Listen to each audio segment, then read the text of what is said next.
Scrutiny Commission. Just before we start and I hand over, I just wanted to draw attention to the fact that the previous chair, Councillor Tim Kent, has now stepped down. So before we start the meeting off, our first item is going to be confirming the new chair. We have a nomination of Councillor Christine Townsend. As there's been no other nominations, all I need is approval that everyone is happy for us to continue with Christine in the post as chair. Any objections? I think we can move forward with approval on that. Okay, fantastic. Thank you very much. I'll note that we now have Christine approved as our new chair, and I'll hand over. Thank you.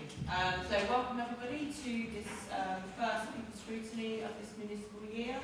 I would like to introduce Councillor Sarah Cassidy, who is the Vice Chair for this particular iteration. I am not aware there's going to be any fire alarms, so if there are, it's real and we need to leave. And that will be the main entrance with the main one. Does anybody know if there's an entrance through that way? Do we know? We go right rather than left? Our entrance is... It will be the main entrance. Okay. Apologies and substitutions. I've been contacted by Councillor Sharon Scott, who is going to be late. I'm not aware that anybody has been substituted or is not able to. No. Thank you very much. Do any of the councillors have any declarations that they feel that they need to publicly declare for today's meeting? Shall I take that as a no? Okay. So that moves us on to number 5, which is the minutes from the last meeting.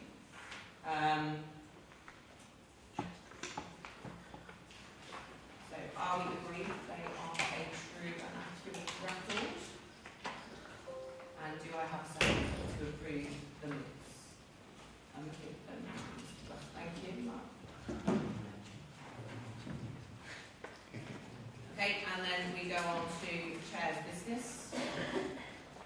I don't have any business from the Chair. I may well do it. The filming, yeah, okay. So, as you may have noticed, a member of the public is coming to do some filming. We are advised that legally members of the public are allowed to do that in public meetings. If anybody has any objections, then they need to be aware and take appropriate action, I suppose, or however that might be. I'm not quite sure, but it is something that Democratic Services advised me that it's been allowed since 2014. I'm looking to see if anybody has any objections, anything wants to say. No? Okay. And then that moves on to the public forum, for which we have 30 minutes. Sorry, may I just Yes. say about public forum? Sure. I noticed we only received our public forum pack about an hour and a half ago. Is that normal for this scrutiny? It is. Okay. Sorry. Sorry, can I just ask you, obviously I'm new to this committee, if there's a reason for that? Because obviously, for councillors who might work at the point of a meeting that hasn't given an adequate amount of time to read the statements or questions that, public of the, people who have done that, they're engaging in democracy, which I think should be encouraged. And it's only fair that councillors are given the opportunity to read that and make sure that we're aware of what's been said. Absolutely, if you don't mind jumping in with the answer. It's because, we're kept to some quite tight legal or legislative deadlines. Once we have to publish our papers at least 5 days before the meeting. People are then allowed to submit questions at least 3 days before the meeting, at which point we have to go and source all the answers. Those answers need to be signed off, sort of sourced, and that itself can take quite an amount of time. There's also a different deadline for statements, which is a bit simpler putting together. Our deadlines at that point, we need to make sure they're published at least an hour before the meeting, and we've got hard copies in the meeting as well. But much more notice than that generally isn't possible. But as the public forum is an item really for the meeting itself, making sure that people have written copies in advance that they can refer to and get just that little extra bit of notice. It's all that we can do, I'm afraid. Okay. So I'm going to call those members of the public that are here. We'll start with the questions. We'll start with the statements. Questions. Okay. So questions on our papers 1 to 6 is Jen Smith, and it's related to SEND and the Bristol Autism Project. I only have I've got 3 supplementary questions. I don't know if you want to go through, is that the best way to do it? Yeah, I mean, we've seen the questions and the answers that are here, they're published. Is whether you have any follow-up questions from those answers. I assume you've had the answers as long as we have. Yeah. Yeah. So I've got 3 supplementary questions. My first supplementary question is for number 3, which was regarding the Bristol Autism Project. So it is 42 people responded to the survey, which I haven't seen anywhere. So that's 42 people out of a total of 554 families who are members of that. So is it not fair to say the survey was a failure and cannot be reflective of its membership base? Do you want me to respond to that, or is there an officer or Councillor Craig was involved in this? I don't take part of this, where the part of that is opinion based in terms of that it's a failure, that's an opinion, it's not fact. What I can do is take away the numbers that member of the board has given and provide a written response to it. Can I just say, Chair, that I'm still waiting for a written response to a question that I asked at People Scrutiny, like at the last meeting, that nobody ever came back with. So it's... Can you put that in writing? That I'm not aware of what you have asked in the past and what you feel that you have or haven't had an answer to. I mean, I don't think it's actually hard to expand a little bit on 42 people responding to a survey of 554 families. Well, you've just been, the officer's just said to you that she'll put an answer in writing to you. Okay, right, so question number 4. So I just wanted to sort of reiterate, and ask if the council, do they not understand that families, or that are families that will absolutely not admit to being able to afford this fee, and ones that are often vilified as being chaotic and they're actually disadvantaged and disabled?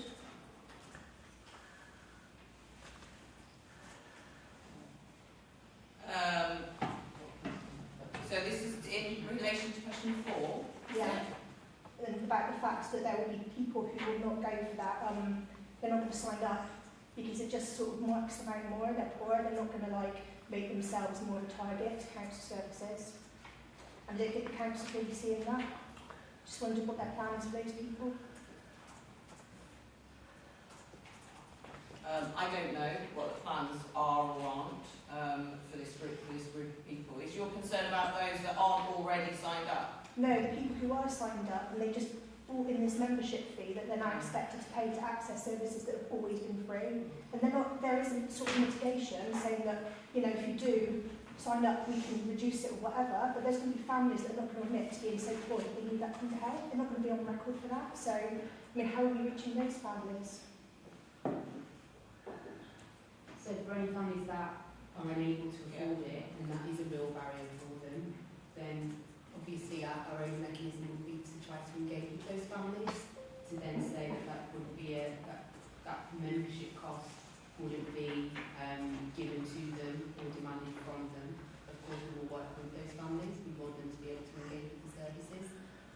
Unless you've got any other ideas that I need to consider, I'm more than happy to take those away. But I think engaging with families in the best way possible is the right forum to do.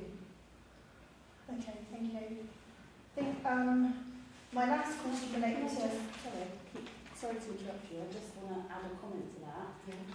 In Bristol at the moment, families claiming tax credits or legacy benefits are being forced to migrate to universal credit. So after a year of, initially you get a protection payment so that your payments don't go down. After a year, universal credit take that protection payment away. So more families next year are going to be worse off because for many, many families, universal credit, you get less. So I agree with Jen, it's not going to be affordable for that many families. So, you know, we're going to be asked to pay more council tax, we're going to be asked to pay for membership fees, that families just aren't going to access services. Those families won't be asked to pay that membership fee. If they are unable to pay for it, they will not be asked for it. That we've made that really clear. We obviously don't want to pass on that burden to those families. That's not what the service is there for. Thank you. And did you say you got one more? One more supplementary question, which was regarding number 5. So I'm just trying to find it. Oh yeah, this was about delaying paying alternative learning providers. So what I wanted to know is, in the interim where provision is being missed, how is the council going to make up those missed weeks or months of education for children left without that provision? So that's kind of, if they don't have it, how are they going to get that? Get what do you mean? The education. So if you are, if your child gets alternative learning provision, so it could be like with the Otis packages, for example, so tutors have to be paid for. The council has a massive delay. Like my son's tutor was just paid 5 months late. So like some tutors are spent in provision and other tutors will pick the work up eventually, but those 5 months are lost. So Oh, how right, is the you're talking about the lost period yeah, so how of is the that going to education. be made up? Can council make up payments for families to cover it themselves? I wouldn't have thought so. You mean you're talking about families that have paid for it themselves out of their own pocket? Effectively, they could be paid for it. It could be part of the Otis package, and the council could be flexible. Or the fact is that those weeks and months have been lost. So how do we make up that missed education? It was actually pointed out by the LGO in their recent load of complaints. Are you going to? I'll provide a written response to that. Okay, a written response for that. I hear what you're saying. I would say though I am pleased that there's more staff in this area because I was aware that alternative provision was in some areas the systems hadn't kicked in whereby those providers were were being paid basically and placements were getting to a point where they were on the edge of breaking down. So it's good to see that the services have more staff. But I just suppose that it takes a while for all of those staff to get into place and for all those systems to be, that legacy to be caught up with. And it will be interesting to see what happens over the coming months in terms of alternative providers getting the payments on time that they clearly need. So can I just jump in? Apologies, Jen. I think you have my personal email address. If you send your queries from the missing responses you were expecting from the last meeting directly to me, I'll make sure that's actioned. Brilliant, thank you. Okay, and the second person I've got the questions is Dan Boyd. Hello. Have you got any follow-ups? Or Yeah, as council's only received the questions an hour ago, do you mind if I read my question out? Because I suspect a lot of people won't get the full context. you had the answer. Yeah. They're published. Okay. It is published now. Okay, cool. In the public domain. I think the officer response didn't fully understand what I was asking about. There's some people who've failed to receive an adequate quality of service for a statutory service, and each time, that's happened multiple times, each time that there's a failure to provide the service, people have to make a fresh complaint from scratch and start the whole complaints procedure again. Some of the parents whose children receive SEND provision are probably getting quite expert at what is legally required. And so my question was, can their complaints be prioritised rather than having to take the whole amount of time legally required? And the answer given was complaints are dealt with in accordance with the council's complaints process. Which would, if, yeah, go on. I was going to say, which is the case. We only have one complaints department You don't have a children's complaints department or a housing complaint. You have one complaints department, and if every single service said we want our complaints prioritised, you never get through any of them. So the answer is the answer. Complaints. Okay. So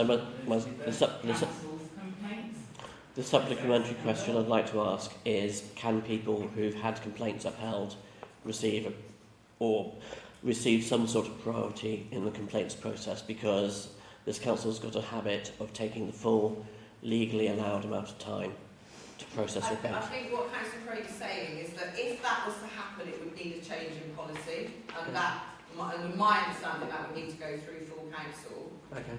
Because any institution or organisation that doesn't follow its own complaints policy is in itself going to be pulled up.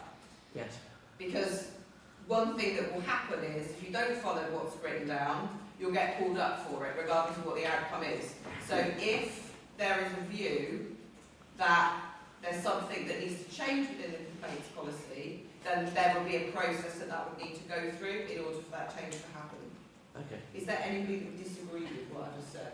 No, and there's very clear guidance, statutory guidance on complaints process for all the different areas. So adult social care have a very clear guidance on theirs. Children's social care have theirs. It all goes through LGO. Very clear on what we ask the information commissioners as well. And then obviously just general statutory complaints also has set clear. And then housing has their own as well, but they all have a legal framework. But And that includes the different stages. So if something's upheld, there's a very clear process it goes through. What I would say is that if parents do need legal advice, then they would maybe go to Send and You, which is the kind of Send Yes service, or they might go to Quorum. There are a number of different organisations that are completely independent of any council that would be in a position to possibly provide that advice for them. It wouldn't be for a council to say, here's some independent legal advice, because by definition it's kind of not. It would need to be a separate organisation. Councillor White, have you got your hand up? No. No. Very good. And questions 8 to 16 is for Sally Kent. She's not here, okay. So those will be sent on to her, presumably? She's already happened, okay. And so that takes us on to the statements. My understanding is we've had one from Jen Smith. That's me. Bristol City Council pays charity Foundation for Active Community Engagement to run the Bristol Autism Project back. This is a free short break activity, holiday activity service for autistic children and young people. This month, BAP has announced that now the short breaks can only be accessed through a paid membership scheme. I think it's wrong that such an essential council-funded service now has to be paid for. Families who are right that becoming chargeable will not be the same ones now worried about the financial impact of the change. It's really draining to be poor in Bristol and be a disabled family, and further have to justify both these aspects of your existence. We have to do it all the time, and it's fatiguing. Many low-income families won't admit to finding on this charge a further burden. They'll say nothing and miss out yet again. There's been no proper consultation about this. I'm encouraging a quality impact assessment for something that will hit disabled children, disabled adults, those on a low income, those living in deprived areas, those who are carers, and most likely to be women. There's over 100 autistic children and young people in Bristol currently missing education, attributed to anxiety. Many are probably missing out on their free school meals because of it, and now their accessible holiday activities have been snatched away as well. It's expensive having kids out of education, really expensive, and if you're down to carers allowance, no one's living like a king on that. Even if you pay the membership fee, we have been told that this does not guarantee access to activities due to the numbers of people attempting to access the service. The service doesn't have enough funds for the numbers it's getting. It needs more money to begin with, not pass the financial pressure onto disabled families. There's always money for transformation consultants, so it might be worth having a little dig around the gravy train fund. This is a backdoor cut. What the council has done here is to yet again alienate and isolate its autistic population in Bristol. It does it all the time, but this is a particularly low blow.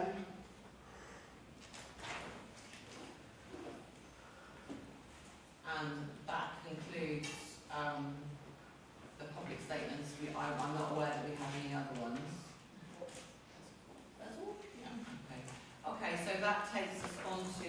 the People Scrutiny Annual Business Report, which is number 8 on our agenda. And this is for noting, and this is our terms of reference. I'm not aware that there's been any changes other than chair and vice chair. And I don't think we've got any membership change, actually. There's a couple of mine. There's a couple of changes? Yes, there's a couple of changes. I'll go back. In membership? Oh, okay. Who's new? Ah, okay, welcome.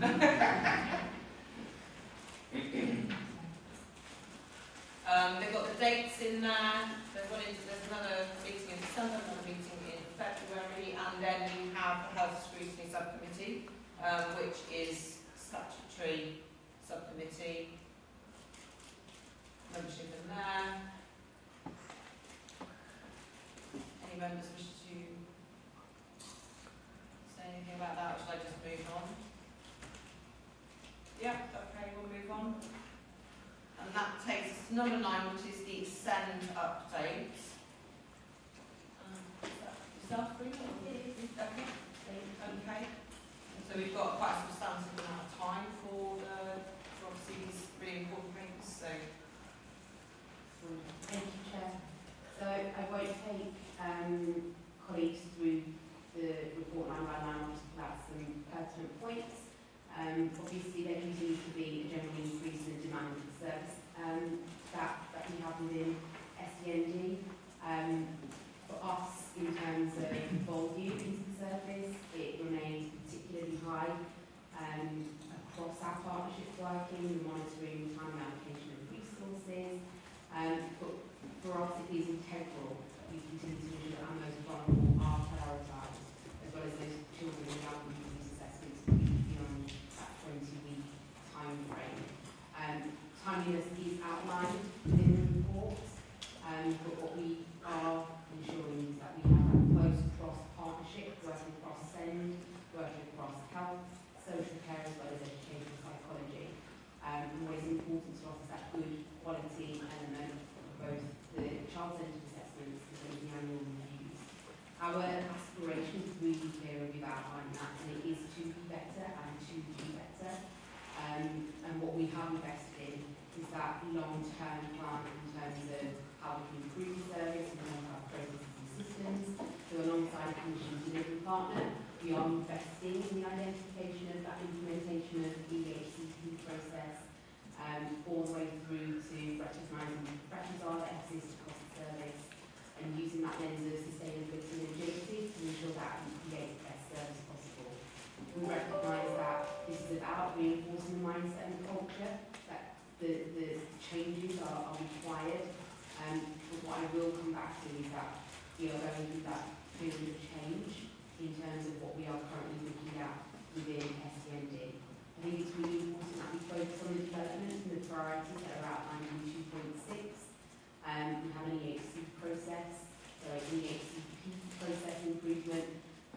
We're working with a commission partner. We're focusing on not just on what improvements can be made, we're looking at reducing that manual effort, we're looking at smartening up the process to ensure that we can support the timeliness in the processes that are taken. We're looking at sufficiency, so I'm working with another procure partner in terms of not only the mayoral pledge around specialist provision across the city, but also working with leaders across the city of schools and settings to identify how we can best accommodate the sufficiency across the sector. And a first phase of specialist provision projects has obviously been created in terms of our special schools. We've outlined our numbers there. We're also focusing on our needs assessment and timeliness, the current average finalised time for EHCPs, our annual review quality. And for us, we recognise where there are strengths, but we also recognise where the service needs to improve. And for us, we've outlined where the significant improvements need to occur within the report. And obviously, we will take any questions that are directed, anything that we can't answer today, I will, of course, take away and provide a response to that. Okay, thank you. So I'm looking around to see if any committee members have got any questions. I can see Councillor Weston have I hand. Yeah, okay, thank you. Thank you very much. It's an interesting report. It's a very concerning report from one view, because despite a lot of the rhetoric, we don't ever seem to be able to get ahead of the curve on it. What's particularly concerning is the number of cases of tribunals and things like that seem to go there. And anecdotally, there seem to be quite a few that don't quite make tribunal because we pull them at the last minute because we reach an accommodation right at the end. So my question is, what are we trying to do to get upstream of this, to try and stop it? Because it seems to me what's happening is people are going to ECHP plans because they don't think they can get the provision that they need in school, so they're going there as a way to force that provision. We then try and fight back, which forces it to tribunal. We then settle just before it goes to tribunal, and then we're still there with the fight as they try and access the service later on. As in the second to that, if I leave that 1 minute, I've got cases where adult social care and ECHP are in the same document and they don't join up very smoothly either. So I'm wondering how that coordination between the education and the social care can be developed and improved as well. So my two.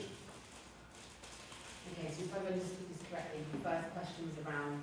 How are we getting upstream? How are we getting upstream with the problem? With ever increasing number of ECHPs, ever increasing number of tribunals, what are we trying to do to stop that? Because otherwise it's just going to be growing. So how are we getting upstream with it? So first of all, I think it's important to recognise this isn't a Bristol issue, this is a national issue. In terms of trying to get upstream, I think this is a combination of what we've currently started in terms of the changes. We recognise, and we've been really honest in our report, and that transparency is there. We recognise that actually this is a systems and processes change that is required. We are focused on that. I think what is really important is we're part of the Deliver Better Value programme as well, which is a national government programme, and we're focused on two elements within that. One of them is outlined within our first work stream of working with schools and strengthening those relationships. We understand and we're very clear that we need to strengthen those but make those better, so that schools can implement what they need to at a very early stage, so we intervene as early as possible to meet the needs of young people, and we strengthen what I would say the expertise that does exist within our schools, and we define the practices there.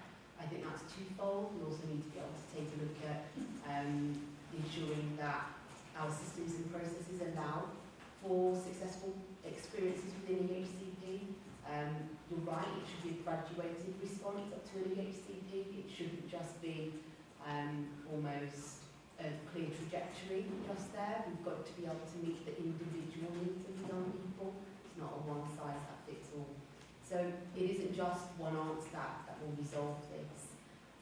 It's got to be both what we do with these across the city, what we do with partners across the city, and how we work with both health, social care, as well as the NHS, as well as how do we strengthen and improve the systems and processes that we have in-house. And I've been very honest and said that those systems and processes aren't allowing for successful experiences. This isn't about the officers, this is very much about the system. And so, as this is a national issue, we are doing what we can in order to address it for the young people of Bristol. In terms of tribunals, we've actually had a 24% decrease in tribunals last year. I take your point in terms of kind of the last moment. I wouldn't actually say the last moment. We were ahead of Green Paper in terms of the focus on resolution. So our focus is when a parent or carer lodges an appeal, we really want to come to that table with that resolution-focused approach. That should have happened before, and so lodging an appeal to the team is a marker of where something in the system is found out, and we come in quite quickly to try and resolve that with parent carers. It's sometimes a long process, and the tribunal timescales themselves are now protracted due to the volume going into the tribunal service. Where we review with parent carers and maybe that the decision making, we didn't have all the information we could have had at that point, then we will concede, and we'll try and do that as quickly as possible.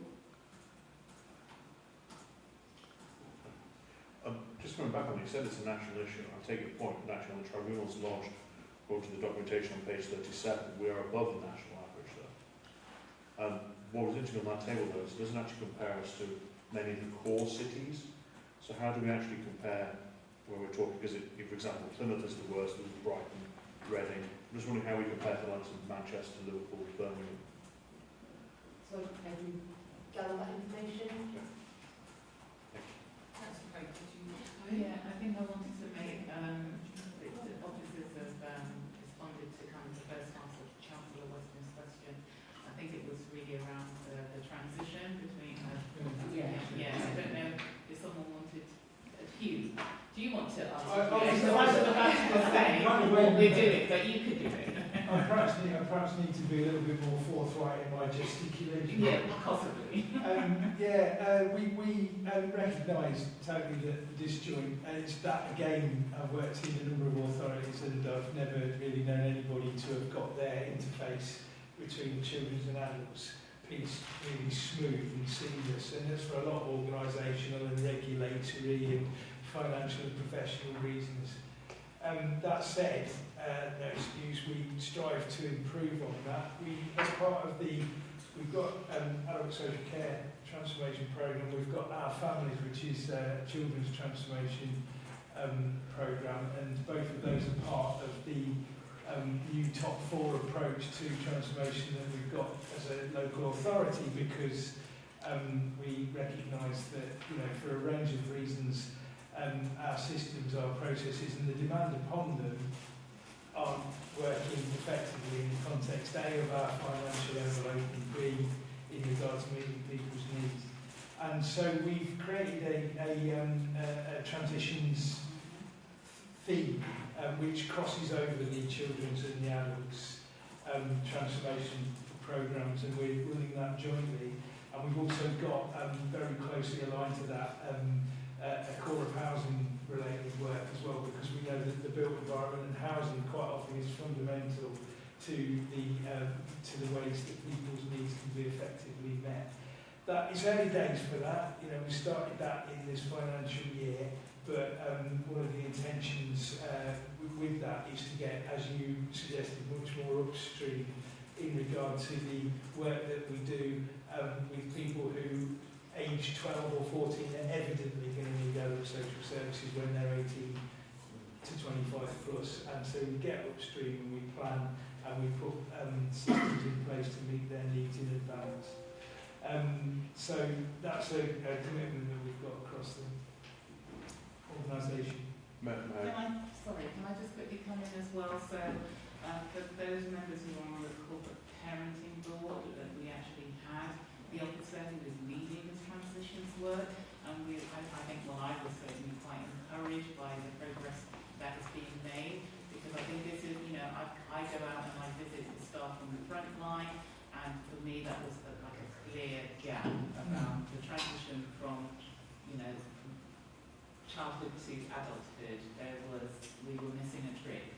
So I'm really pleased that the office has moved quite quickly. And we were told, I think we're like 70% there, so 30% more work to be done, but hopefully we will get to a point, and I think what will maybe be useful is if we come back to this scrutiny, and we'll ask the officer to come and do a presentation that she did for us at corporate parenting. I think it might be on the agenda for a future meeting, or maybe We're doing a deep dive. Yeah. That's the reason. So please interrogate it at that stage. If I may, I understand where you come from on that. I think from when you've got an SCND family, and I'm afraid Louise, an email from me has popped into your inbox about 20 seconds ago about one. You've got where the ECHP plan can go all the way up to the age of 25. So they're accessing adult social care alongside the HCP. And at that point, there seems to be a slight disconnect or disjoint where the families are trying to get the wraparound care that they require, because they need holiday care as well, which is where adult social care comes in. But that fusion of the two streams doesn't happen very easily. So it's about trying to make sure.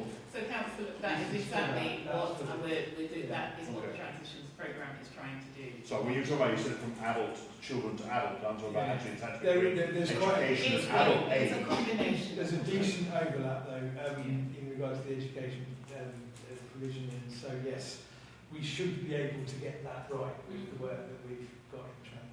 Okay. At the moment, the service and mapping process together that includes SEND, so I'm part of that transitions project to ensure that there is pathways and we map that through the services together and we identify those touch points. As also having access to systems, each other's systems, to be able to transfer that information electronically, quickly and easily, so we can put that into the EHCP and work together in a more seamless way. So that work is ongoing, it's exciting, but it's really needed. Thank you very much, Jeff. The other thing to say on the transitions, it goes wider than what we're doing, wider than just looking at it from ascending. It's also looking at remembering it's about getting them into employment and education and training. It is that broader transitions. We also need to remember when we're looking at transitions, we have transitions in schools from Key Stage 1 to Key Stage 2. They are all fundamental about us ensuring that process is smooth, providing the necessary support and making sure that we also, as part of the work we're doing around transitions, we have already spoken to the young people because they are most important, trying to understand their experiences and what they would like to have seen as part of that transition period. And when you look at transitions pathway, it talks about what you start doing from the ages of 8 and then different phases that you go through. It's not something that should be started late, which is, I think, some of the issues that we've had in the past, and we acknowledge. Both our updates that Hugh and I have got on our programme clearly show both transitions and sat there. And this is a piece of work that we're all committed to. Thank you, Jeff. Councillor, is this related to this, or is it a question? No, it's just a comment really, and maybe I'm a pessimist, because this is going to sound really pessimistic, and all what you said is all really amazing, but when I've got more than 65 kids in my ward that aren't accessing school whatsoever, you know, it's all just like music to your ears that we're not seeing it in Hartcliffe. You know, those kids aren't getting any education, and I can tell you, because I've seen it with my own eyes, some of them are being exploited. So, like, how about we get them back into school so they can experience all of this? Councillor Hornchurch, did you have questions? The question was more of a general one because I'm new to all of this, but I've been thinking about this for quite a while, and I've been asking for it as well, is do we know nationally why there's such an increase in EHCPs in secondary schools? Is there a research for it? I've heard a lot of people's opinions about it, but I work in schools, but I've not actually seen a piece of research that says why we have such an increase over the last few years. And the increases are quite dramatic over the whole country, not just There is some papers out there. There's a multitude of things that are looked at. So first of all, we know that more children these days are diagnosed with a condition. If you looked back into the days when we had statementing, when you look at the number of children actually diagnosed with a disorder, a lot of those things were never picked up. So we naturally are just seeing more and more children. So straight away, that shows you that increase. We've also had an increase in our population, an increase, we have a massive increase in the number of children being born. So again, that adds that pressure on top. We all know from all the local authorities that central government and the funding that they're given has not matched with the needs that we're all, seeing, which is why you'll see that, and I know Bristol has been doing, they've been lobbying central government to say, you need to do something about this. This isn't just about local authorities. We fully appreciate and understand, and hear those families and really feel that day in, day out. As many, some of our own staff actually have children themselves with special education needs. So, they understand that. And it's that there is literally, you can't pinpoint in one thing. The other issue that you have in an area like Bristol, you're a city of sanctuary. Wonderful, and that's fantastic. But because of that, you've got a large number of children and families coming in from our unaccompanied asylum seekers. And what we're seeing, and definitely more recently, is an increase in those families, not just the children having complex needs, but also the parents who are both children's education and adult social care are also seeing an additional demand. Is that helpful? Yes, kind of.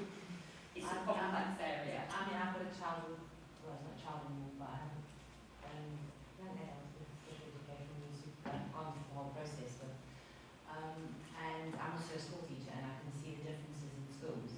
And I'm wondering if there isn't something in the way we educate children now than we did 20 years ago. Plus, the provision around outside school has completely disappeared, almost.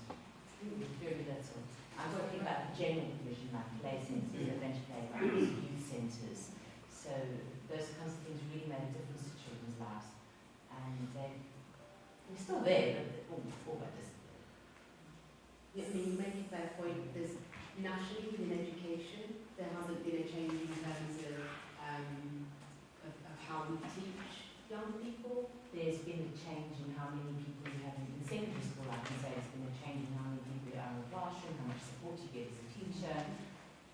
Forgive me, I'm talking about curriculum. So the curriculums you find in what you deliver now, but also what we've got coming through via central government. It's become very particular, the curriculum, which sometimes is quite difficult for some students. It is, and I'm not going to disagree. I think the question isn't about whether we agree on curriculum and education, it's whether it's actually changed, what we've had is refinements. You now have teacher training coming through where finally central government are listening and they're actually teaching teachers how to be able to tailor their teaching towards the needs of young people, which has been probably one thing that we would agree on is the single development about that. I've got a background from child play and youth, and then I was a degree, and then I went into teaching. I was quite horrified. Secondary school and primary school, so noticed that. I was quite horrified by how little they taught you about the child. And they might have changed by now, but and the schools were extraordinarily strict, some of them. And I'm just like, they're keeping, and it's mostly send children that they keep in isolation. You know, when they get sent out of class because they're misbehaving or not, well, I wouldn't say misbehaving, I say behaving differently to what they should be, but, and I wonder if that has something to do with it, but that's just me, but yeah. I mean, I can't speak for all schools and all that, but I can say I think people need to be not to recognise that there is best practice out there in Bristol. There is. We need to be able to recognise that. You know, these are my peers, my counterparts and my partners. You know, an EHCP isn't solely about education, which you will know. It is about how we use the resources across health and use the resources across social care as well. And this is, you know, something that we are committed to within the local authority, that cross-partnership. And this being a collective responsibility as well within our corporate parents and the young person. So I recognise and hear what you're saying, Councillor. I have one question, I think, and that's about the legacy assessment period. The averages come down. I'm just wondering. I'm just interested in, are there still any outliers? And I do think that as a commission we'd like to have that in there, because I'm aware that this time last year or whenever it was, there were a number of plans that were over a year. So it's about seeing those really long periods of assessment coming down. And I think it was Councillor Gollop that mentioned that at one particular point. But I'd quite like to see that in our regular updates, those real outliers. That are, for whatever reason, taking a really long time. Do you want me to say something about that, Chair? Okay, if you're on top of that, yeah, but and then Yeah. include figures so that we're just kind of monitoring it. I think it's really good for us to be really honest and transparent together and talk about the issue. So in January, the assessments that were reaching over 20 weeks we were averaging finalising for first time final EHCPs around 30 time in July to 30 weeks. It's still not good enough, but we were reducing time. We have shown steady improvement from 2019 when it was 0, and through to this year we have shown steady improvement. What I would say, so to be really clear, between May, June and July this year, we had an increased amount of assessments, July being our highest we've received, with over 100 and 147 without looking at the paper. This impacts massively on our timeliness. We know we're coming into another period. October and November is really high in requests, so we are forecasting to receive 160 requests over those 2 months. So every time we receive the peak, that impacts on our timeliness. What I would say is that we are prioritising all EHC assessments to try and meet the 20-week target and bring down the weeks that we have.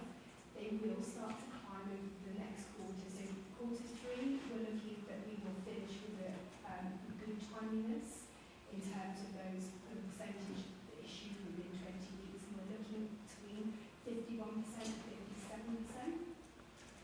But Q4 will be critical because of the peaks that we've had.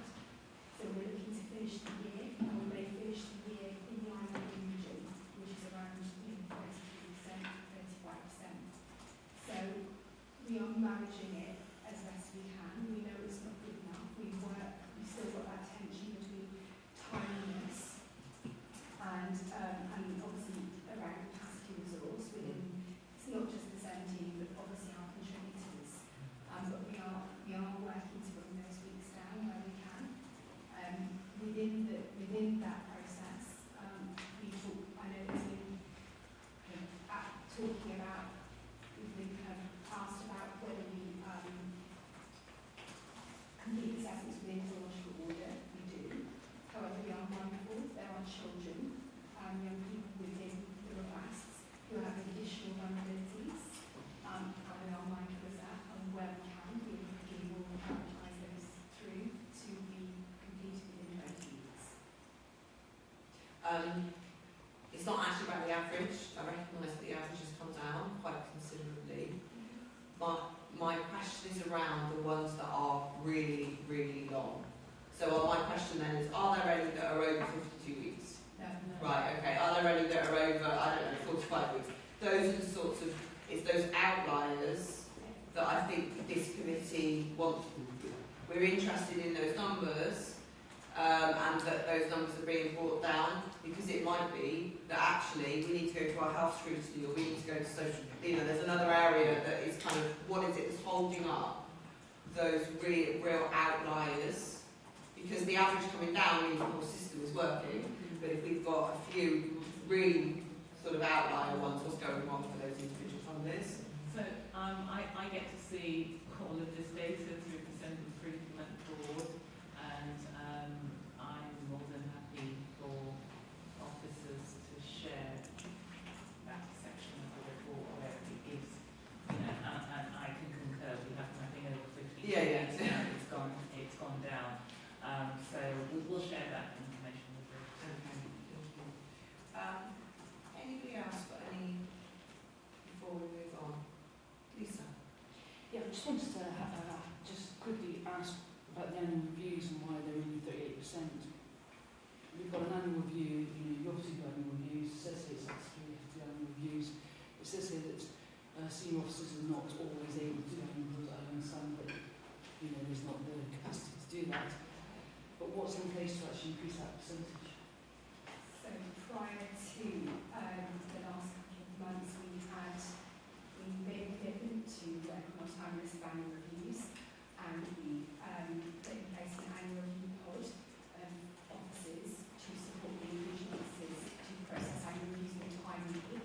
Unfortunately, we had attrition within that team, and we found it difficult to recruit. We have recruited now, they're in training period, so we will see that an impact on timeliness, especially in the key stage transfer period. They will support with that key stage transfer period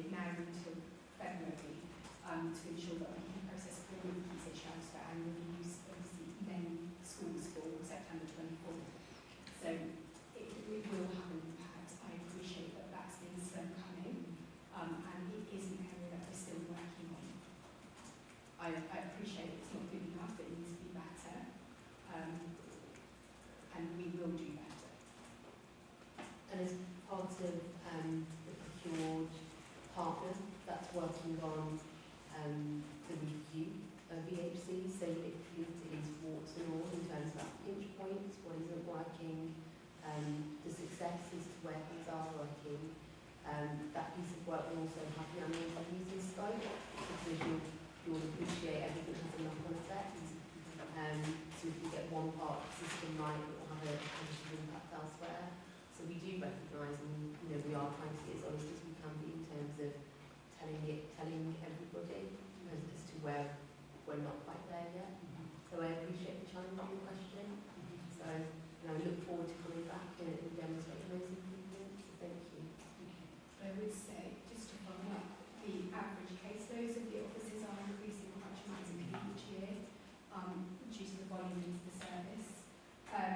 Of all the annual reviews that we are processing, we are quality assuring those with our own framework, and there's an escalation procedure within the team up to director level where the quality remains lacking. We have built into the system the ability to record outcomes and progress against outcomes. We are exploring the use of the portal to be able to send schools prior to the annual review the electronic copy, the most current electronic copy of the EHCP. So we know they're using the most up-to-date version, but also it will be another reminder that the annual review is to take place. And then what we want to do is be able to, the schools will put that paperwork back into the system electronically and send it through to the team. Because it's coming in electronically, it should cut down saving onto the system, so there'll be some time saved there. But also, we know that we've got it coming through securely. There's reminders for the schools, in addition to the normal reminders that we have now. But also should be able to do amendments and deletions to the EHCP within the electronic system, within the portal, and therefore when it comes back through to the SEND team, effectively we're going to issue an amendment notice, it will already be scribed, so again it's more time saved. So there's all these opportunities we're looking at, but in terms of outcomes, recording our outcomes electronically, we'll be able to passport those to schools, especially new settings, of a record of years of outcomes, whether they've been met, partially met, or haven't been met. So it's another way of us monitoring within the team how children are performing, attaining their outcomes, and how we are as a service working towards that. Okay, thank you. Okay, I'm looking at the time, so I'm thinking that we probably need to move on to the next paper, which Vanessa's going to present for us on the transformation. Thank you, Chair. This is an update and giving you an overview of our families programme, as well as also, as you would have seen in the papers, to give you an update on the current demands, to sort of then an understanding of that what's a national issue and what we're seeing locally as well, which is why we're having to do a total transformation programme that goes across both children's education. So our families programme, children education services are operating in a complex and challenging environment. We've just heard a little bit a snapshot of the education side. It's about balancing that tension between delivering essential improvements. So from the children's perspective, we know that we've got an inadequate at Ofsted, we need to take ourselves to good. We know we've got issues around SEND and what the improvements we need to make there from inspection. We also know the issues that we have around workforce recruitment and retention, how we need to strengthen some of our practice. They're the improvements. The tension is then the financial challenges. As you would have seen in Cabinet papers that are published yesterday, there is, children's in education have a huge financial challenge, not just on the dedicated schools grant, but on our general fund. And that correlates to the national sort of trends that we're seeing with local authorities. Two areas being obviously homeschool travel, and obviously that has a linkage to what we've just heard around special education needs, and then placements. And that's not about the number of children coming in that we're taking into the system, it's the cost of those placements and provision. But I'll come on to that in a minute. So the urgency, so our families programme literally covers all those different aspects, and it is picking up how we're going to transform to deliver long-term sustainability and deliver long-term improvements across the area. So for us, what I would say is recognise that the national and local picture will not change soon, which is why we need to do in the transformation. We can no longer look at individual projects and look at things in a siloed way. We need to look at it as a whole system and focus it from a system point of view. So a couple of some of the key programs that we have, we've got 3 core work streams. We've got an area looking at operating model workforce. So that is looking at our whole structure, that looks at our practices.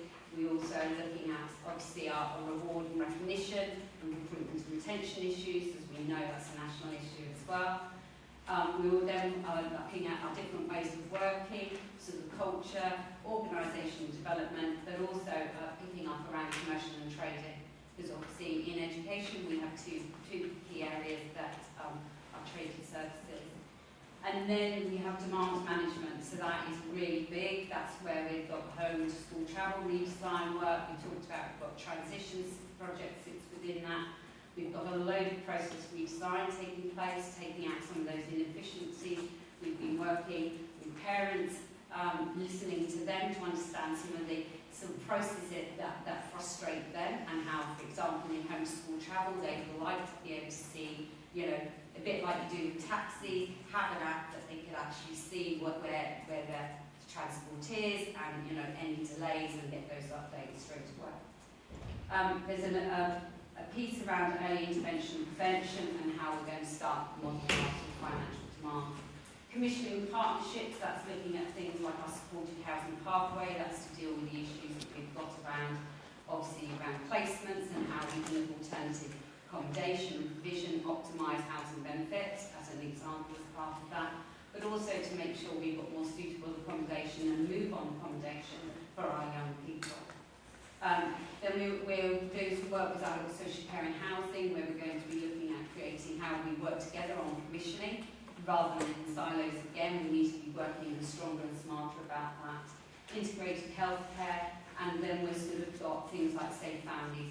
So the programme picks up a multitude of projects that are already in train, but it is also picking up some new pieces of work that we're very focused on.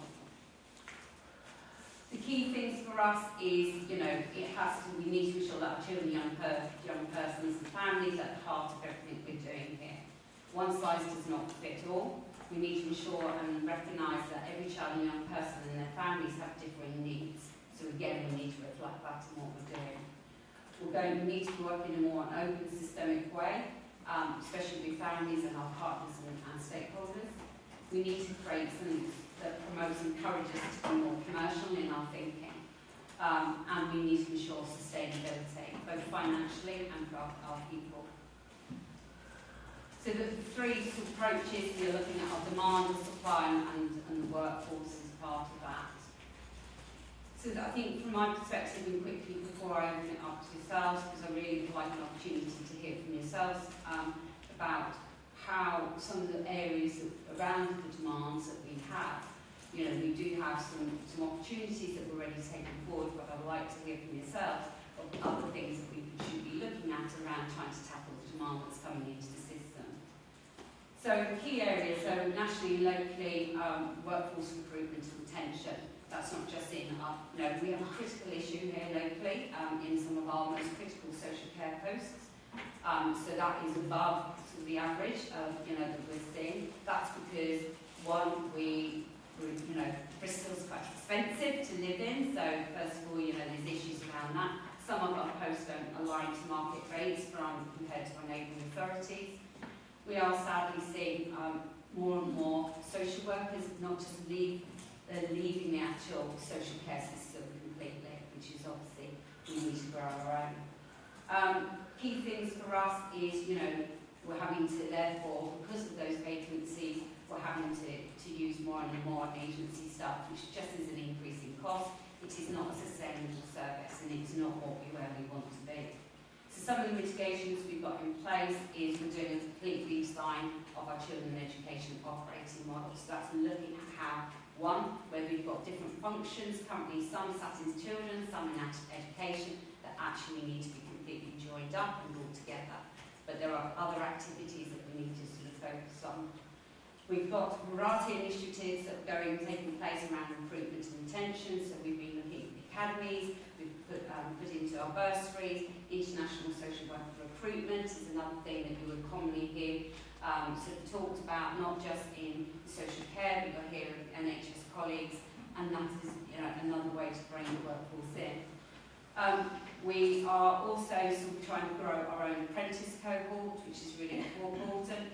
And as part of that, we want to ensure that some of the apprentices that we have are our actual children, that we, are looked after children themselves. And I think that's really important because we are corporate parents and we need to take that responsibility. And we're looking at developing our own social worker academy. Then in regards to placements, the key things is here, again, is that we've got dysfunctional social care markets out there at the moment. So, what we're finding is that the market is deteriorating on providers out there, and those that are out there are, coming in at high costs. The support, again, we've seen that decline. This is a national issue. It's quite dysfunctional, as you're going to see nationally at the moment, and we're seeing that. So again, you're then pushed into this, the providers start dictating the price. So some key things for us is, from a local point of view, we've seen a massive increase in our number of unaccompanied asylum seekers. We're also seeing sort of a lack of move on. So it's not the number of children that are coming into care, that's pretty static. It's the move on, but we're also seeing an older young people coming into our system. And if you haven't got that accommodation, or suitable accommodation to move them on, or support to do a bit of a wraparound service, then you end up with this bottleneck. And so our programme is looking at how we're addressing that. So a couple of things we're looking at is we're developing a 16+ market in line with the new regulations. We've got some blocked units for our unaccompanied asylum seeker children. We are working with some of our registered providers and looking at providing us with some units and stock so that we can look at those becoming children's homes, and also looking at some units where there would be a move-on accommodation. In regards to fostering, because obviously that's really key as well for us around placements, we are implementing a model known as Mockingbird, which is you would have seen a lot of local authorities have definitely gone down this way and have had huge success. And we've got some new recruitment campaigns around fostering caring going forward. And we're doing a re-profile of our children's homes at the moment. And then home to school travel obviously correlates to, if you're seeing an increase in EHCPs, then you naturally will always see an increase in home to school travel. However, the issue for us locally is that due to the lack of provision within our area, we are placing more children in schools out of the area. Obviously that's parental choice as well, but that has meant we have seen just in this last year a double in the cost of our transport. So literally we've had already in the first 2 months we had to add a further 28 additional routes. Obviously at the moment, as you know, all of our transport is taxis. A lot of those are single journeys. And so, it is an issue for us. It's an increasing cost. When we look at that 12.1, a fair proportion relates to the home to school travel pressure, and then a higher proportion relates to our placement. So we're looking at a number of things around home to school travel. We have done some early work with parents. We will be having, obviously, as usual, we'll have a new policy that will go out to consultation later in October. We're looking at independent training program, travel program. This is speaking to some children, young people who have actually done this elsewhere. They've had really positive experiences. The whole point is that won't work for every child, but actually for them, we need to help them become independent as much as we can, so that they can go and get jobs. They're not just restricted to a particular area or reliant always on someone else.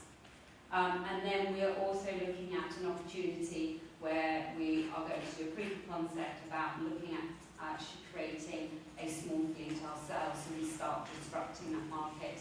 and actually have something that is better for our children and young people.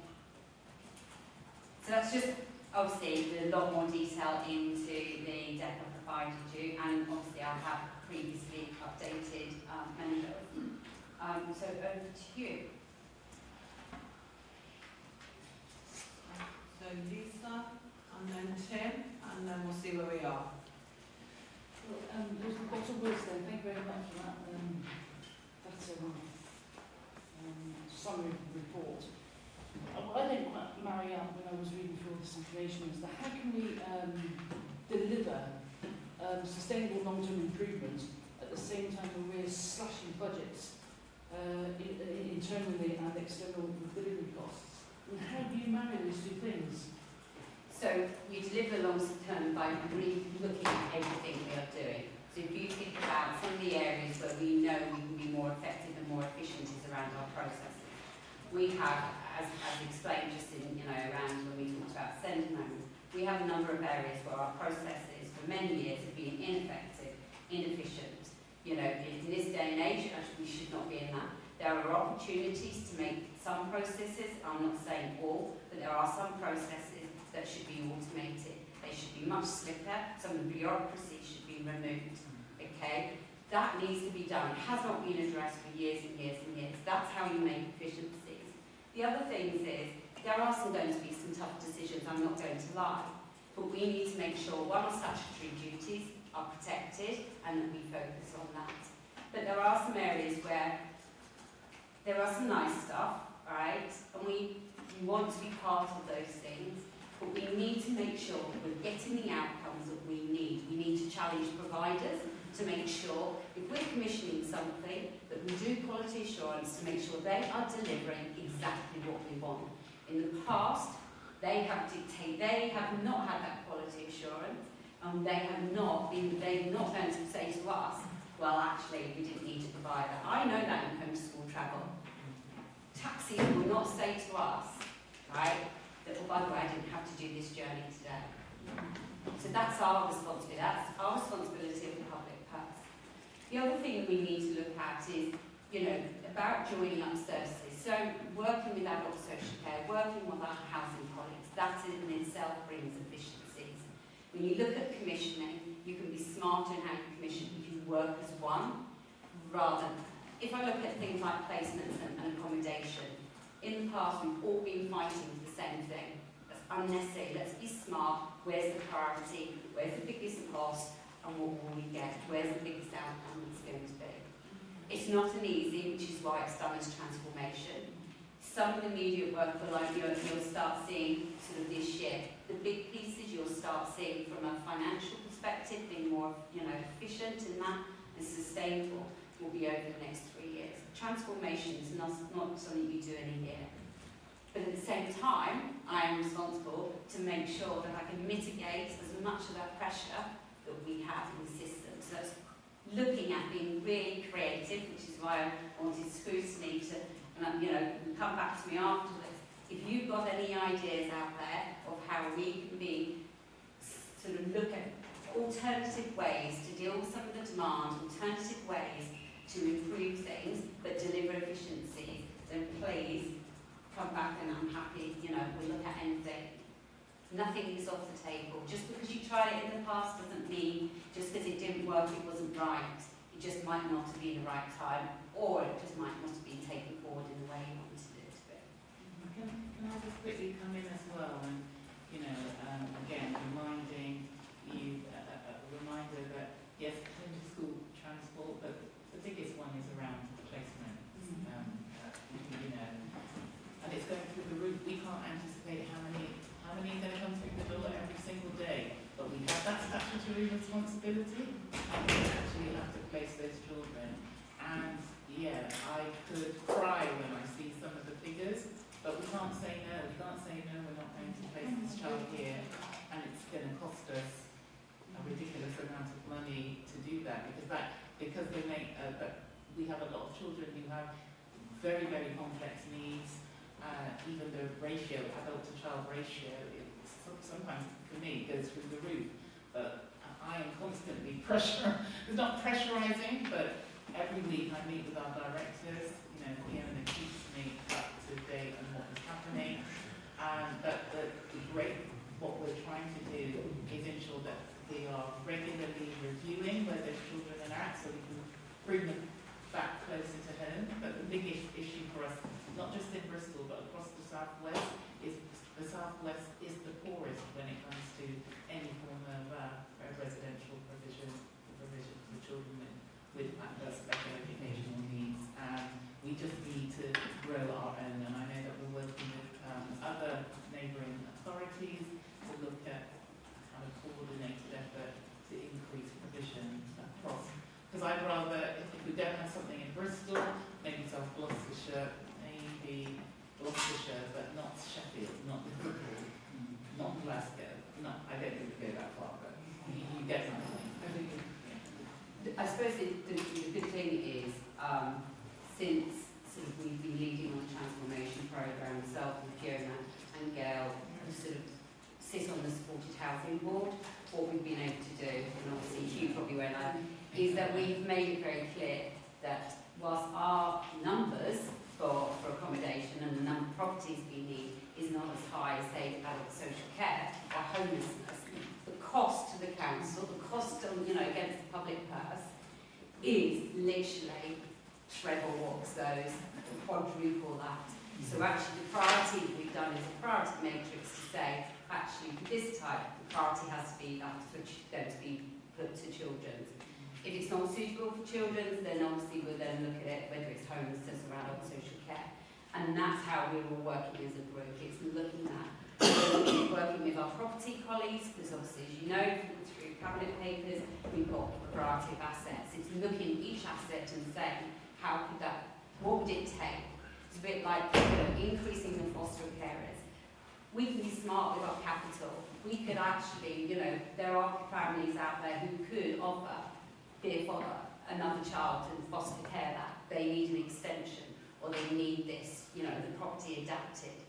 That investment is actually cheaper for the council than us having to pick them up through placement, and it's better for the child. It's a better place to be. So it's thinking outside the box. There is a lot of thinking, in fairness, that Fiona and team have done in the past, but due to whatever, has never been taken forward through a proper programme. And it's bringing those things, bringing some of those things they wanted to life. Yeah, I think what I'm hearing is accountability. I think is one thing. Yeah. Commissioning accountability, I think, is really, really important. And quality assurance, quality control. These are two fundamental standards that have to be imposed if we want to be able to transformation.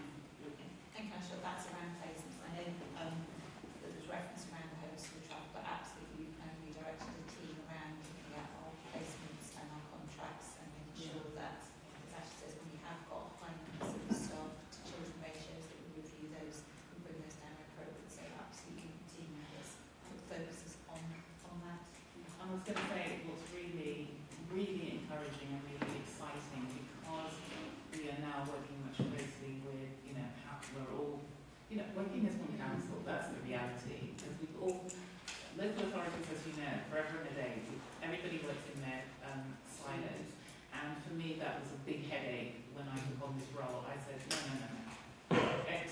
Children's services and education, you need to be stinging from the same, you need to be more merged. But we're talking about years and decades of ways of working, and kind of slightly broken, it's actually breaking that cycle of, I'm in it on my own and I'm in it on my own. No, we're in this together. So I'm really excited that we'll be bringing shortly, looking at the work we're doing with housing and foreign homes, that, we'll be taking to some housing from our new housing developments that will provide us with some homes. So we're just having to think outside the box, and that's what we would welcome from colleagues here around the table. I mean, I get it that you're here to scrutinise, but we also want you to actually bring some solutions to the table also to help us. Okay, Tim, and then Carrie and then Brenda. Yeah, just I shared this with my son the other night, who's a child and family social worker, and said, what should I ask? And he's working in a London borough, which is 25% down, they can't even get agency staff. And the one thing that's really bothering him is he's trying to have a discussion about how they manage the risk, both to him, to the clients, and to him professionally, about missing things. And the solution from the London Borough seems to be, well, you just have to do more. He's currently working 12 hours a day, which isn't sustainable. So just behind that, the risk management behind some of these problems. So we are fully aware of that risk, and coming into it as well. We are aware of that risk.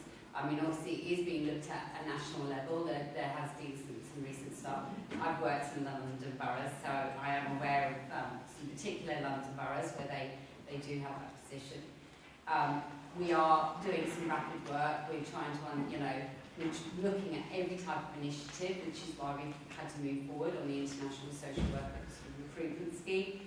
We're doing more around sort of the academy stuff, getting the apprentices. I know this is more about how we're managing the risk at the moment of being so understaffed. I think I'm really interested in. So we've got agency. Do you want to pick up from yours? Yeah. So I suppose in terms of kind of the worry and risk, we have a really clear culture about that expectation of our workers and that kind of no blame, and that we hold the risk, so we hold that risk at a senior level, and that's really clear across the organisation when we're facing these difficulties, and I hold that and hold responsibility for that.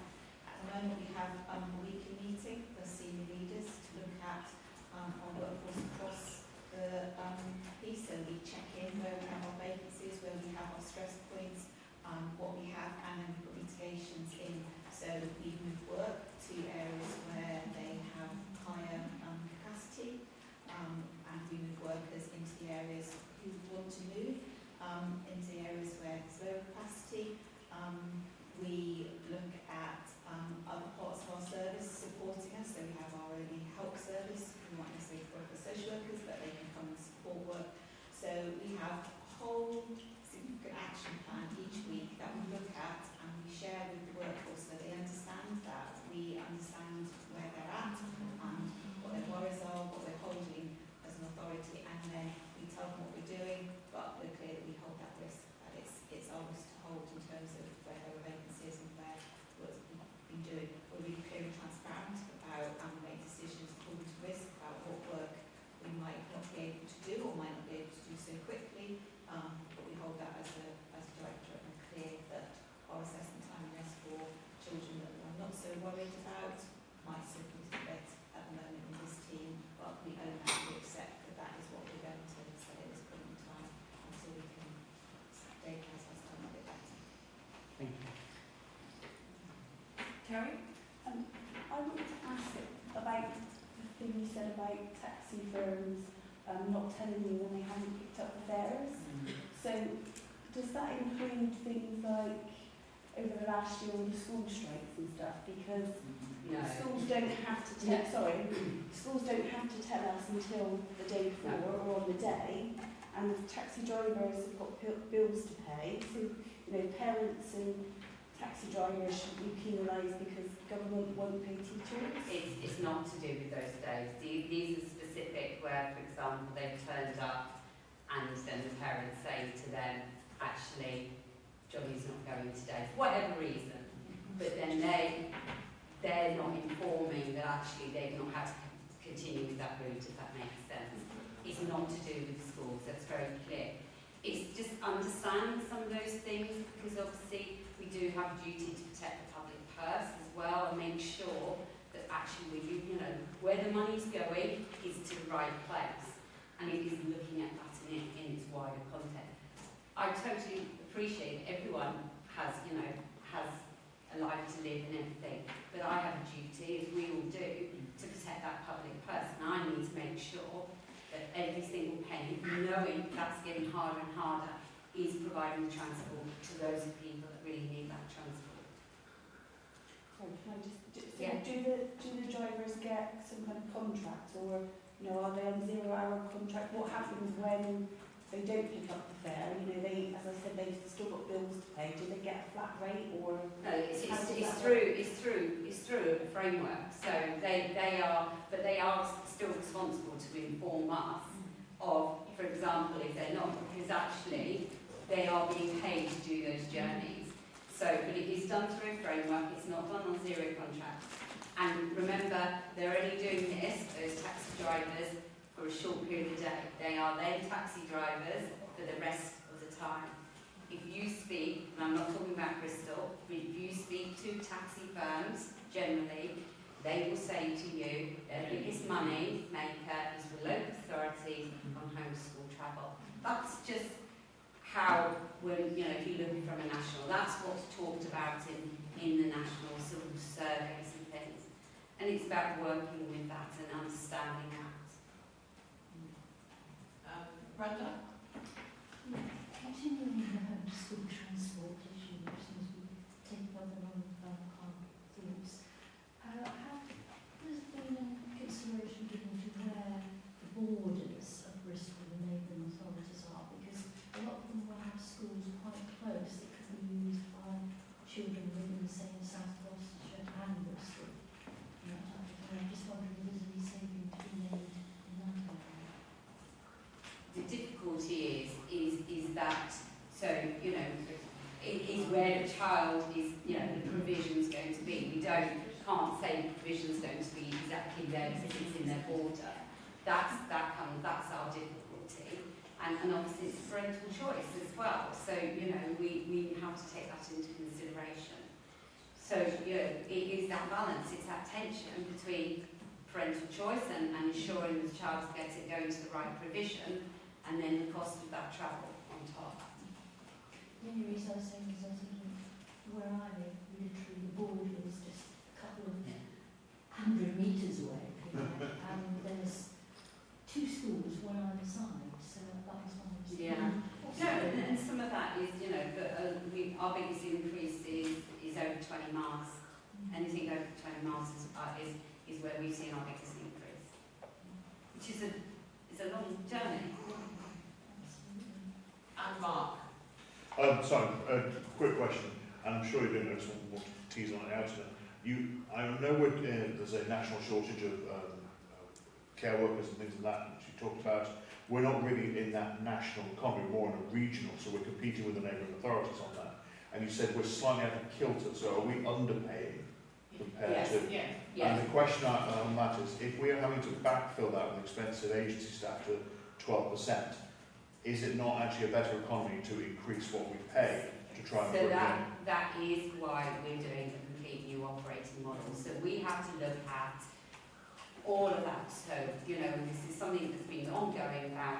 There are particular posts we wouldn't have, unless I get some magic money, I would never be able to find that money, bearing in mind the pressure I've just talked about, to be able to give everyone an increase in their pay. But there are critical roles that we know that in our neighbouring authorities we're not aligned to. There is part of our new structure, our new operating model, that is going to be addressed. When you speak to the staff, which I do, we both, you know, all of us do, and I speak with the unions on a regular basis, it isn't just about the market rates. The other things they want to see is about some of the rewards and recognitions, the development. So some of that is, those are things within the control, some of those don't cost. They're things that need to be put into place as well. None of us want agency staff. It's not cost effective. It's not good for just generally in the workforce, and it's not good for our children and young people having different people suddenly working with them. But the issue is, at the same time, we're also seeing a large number of social workers leaving social work completely. Okay, thank you, Jim. Can I also make a point, because I've been out to talk to a number of our social workers, and in one visit to the team up in the north, one social worker had actually left the profession because the money was better in the neighbouring authority, but they literally resigned and came back to Bristol 6 months later, willing, prepared to take the lower, the salary that we were offering, because support that they get is kind of, people actually love working for Bristol, but a lot of them are leaving because they just can't afford it. It's, and so part of the transformation, and colleague, the officers will tell you, is that I've always made it fundamentally clear when listening to what the staff are saying, as a part of this whole transformation programme, we want to make sure that there is sufficient resource in the savings that we make push down to the staff on the front line, so that we do compete and they do feel that we are not only listening to them, but we're actually kind of recognising the great work that they do. So there's some national campaigns as well. So for example, nationally, authorities are campaigning that the social workers should become key worker status, because actually that in itself would start helping, and bear in mind the issue that we have across the country.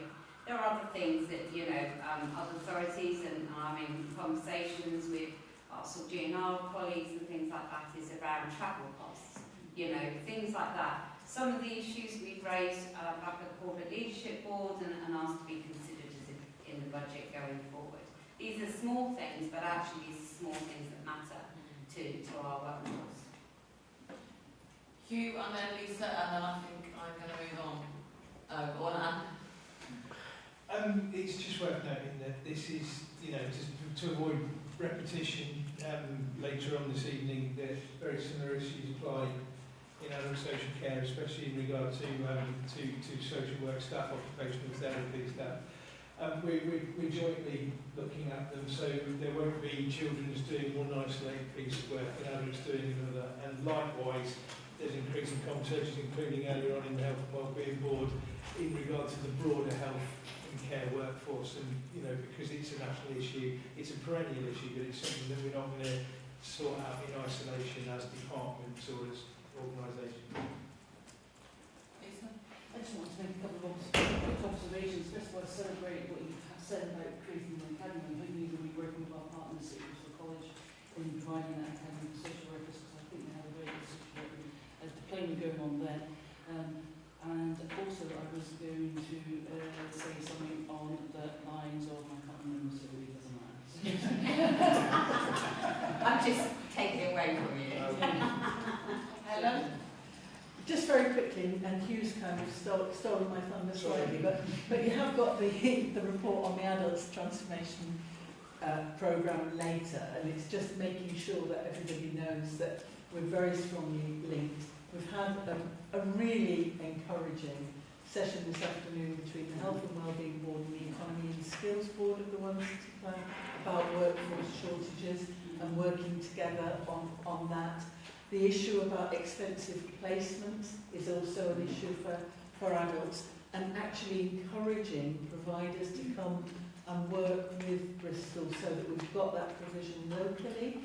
And I think if we look like a more joined up place, because obviously there are specialist children's providers and more adults ones, that I'm not saying it's the same people, but making sure that we've got that.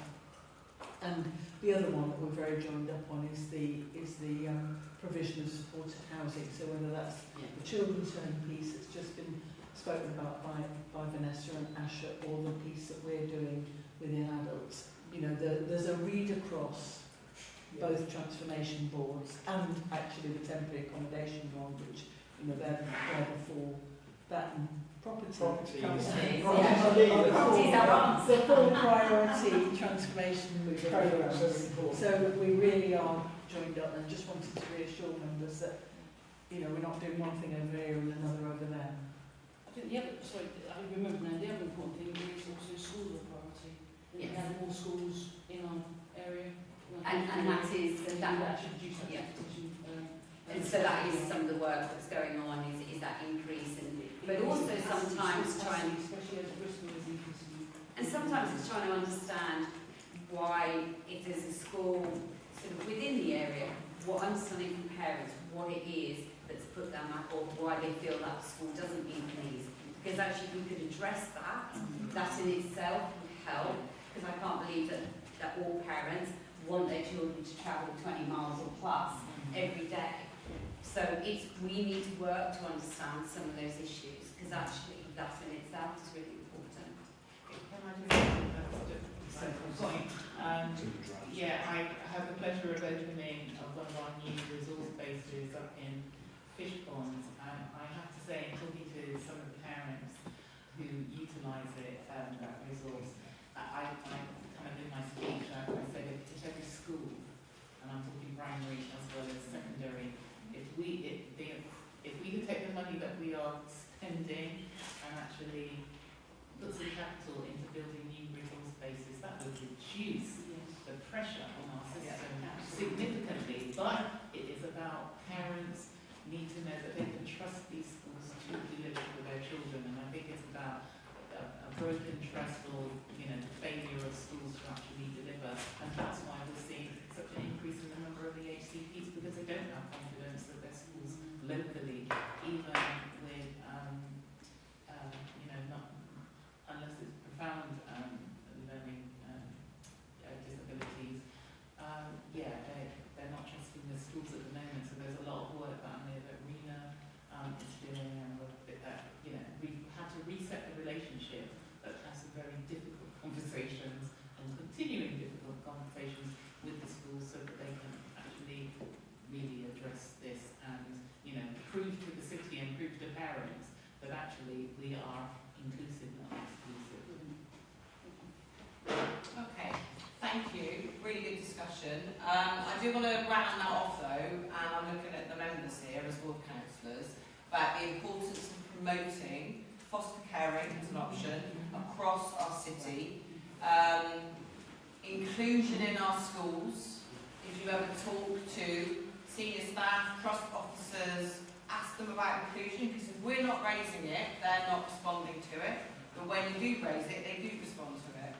And any builder that wants to put anything on any land that is in your ward, ask them about what are they doing for those really vulnerable groups that we know we need to keep in our city, and we need to provide the services that they need and the accommodation that they need as close as possible within the communities in which they're growing up. And it does make a difference. I do believe that it makes a difference, and it swings things, if that's the messages that they're hearing, as they're talking to various elected members or whoever it is. And I'm sure, I know Asher Crow's doing it a lot, but we need to be backing that up, backing up our officers, so they're all moving in the same direction. Thank you. Okay, so we're going to move on. Is this yourself, Hugh? So this is about the assurance framework. Is that okay? Beg your pardon. All right, so it's my pleasure today to bring you a brief update on our preparations for the new CQC assurance framework. I'm going to take you through three short bits. One is to just recap what the assurance framework is. As a reminder, I know you will have heard about it before, but this has been a little while. I will update you on our progress in preparing for the CQC's arrival, and also share with you some of our emerging plans for stakeholder engagement and inspection readiness, because this is a completely new process for all of us. So the recap is that you may remember that from the 1st of April this year, the Care Quality Commission now has the power in law to provide assurance around local authority delivery under the Care Act. They use what's called the single assessment framework, which I will describe to you. One of the things I think is important to say is that they use the language of assessment and assurance, but be in no doubt that this is an inspection. So when you hear CQC assurance for adult social care, think Ofsted for children. All right, so that's really where you're at. And it's been a long while since local government, local authority, social care departments have been inspected, and so for us this is a really big deal, and for you this should be also quite a big deal. The assurance framework is around 4 themes. They are working with people, so how we're responding to people who require adult social care. Leadership, so how we're leading and managing the risk and how we're engaging with our partners. providing support, so how we make sure that we've got appropriate care and provision in our market, and that we're managing that and that we have quality, and ensuring safety, of course, and you will know about safeguarding. We have a statutory duty to support and protect vulnerable adults. So those are the kind of 4 themes. The way that the inspections will work is that there will be a rating for each of the 4 themes, and then there will be an overall rating along the lines of the kind of familiar, inadequate, requiring improvement, good, and outstanding. So you can see how this is not feeling much like an assessment, but very much like an inspection. The roads by any other name. Yeah, quite. So I think one of the things that I want to take your attention to is actually the appendix in your pack, which is the quality statements and the I statements, because I think it's very important to remember that that's what this is about. The single assessment framework is all about the experience of people who deal on adult social care. And so around each of the 4 themes, there are quality statements that show what the quality that we are required to reach, what they are. But below that, and I think very importantly, are the I statements. And so that's a focus on what the experience is for the individual who are in contact with our department, who may require assessment, who may require services, who may require signposting, or who may require support for protection. And the I statements, therefore, are really important, and I just want to read out a couple of those to you just to bring that to life. So one is, I have care and support that is coordinated and everyone works well together and with me. So the with me bit is very important. So what's the experience of individuals in terms of how person-centred their assessment is, and how well coordinated are we with other partners, so for instance the NHS, in planning and assessing their need for care and support. And another one, very importantly, I feel safe and I'm supported to understand and manage any risks. So we work with the framework around personalisation and safeguarding to make sure that the way that people are supported to protect themselves and the way that we act to protect them is in accordance with their wishes and their ability to make decisions. So that's quite a long recap. Just quickly on our approach. So we're working on 3 different work streams. One is our self-assessment. So it isn't actually required by law to have a self-assessment, but I don't know a local authority, social services department that isn't preparing a self-assessment, because of course we want to prepare for when the inspection happens. So that work is underway. We've got some additional resource in at the moment, and we should be finished with that process by the end of October, if not earlier, in actual fact. We are also, alongside the self-assessment, preparing a continuous improvement plan, because of course every department will have areas of improvements all of the time, and the approach that I'm advising our department to take is to have a continuous improvement plan in place before the CQC arrives. So rather than wait for the inspector to come and say, we think you should improve in these areas, we want to say we've made an honest self-assessment and we are already improving in these areas, and we are also going to improve in these other areas. So that when the inspection comes, we will present them as one whole. So the self-assessment with the continuous improvement plan that sets out what we've already done and what we're still planning to do. And the final piece of work, which is third in line, is our stakeholder engagement and our inspection readiness. We have a lot that we can learn from our colleagues in children's and education in terms of preparing for inspections, so we're making sure that we're using some of the same resources and drawing on some of that expertise. I personally have recently arrived from a social care provider background, and so CQC inspections are bread and butter in that environment. So we have work to do to prepare everyone who might be involved in the inspection, both internally and externally with all of our partners, to make sure that they understand what might be required and also to understand what our self-assessment is all about. So the intention is that we will, and I'm using this phrase loosely because we haven't quite worked out the plan yet, but that we will take our self-assessment on tour during November. So we will take our self-assessment and we will go and share it with our partners, with members, with corporate team, with our other departments, with our external stakeholders, with our disabled communities, with our minoritized communities, with our carers voice groups and so on and so forth, so that we can have transparent engagement about what we found in our self-assessment and get their responses to that. A quick note on our collaboration with partners. So one of the challenges that we've set ourselves is that on the 11th of December we will be having an LGA peer review. And so if it wasn't enough to prepare for our inspection, we wanted to road test the strength of our self-assessments before that happens.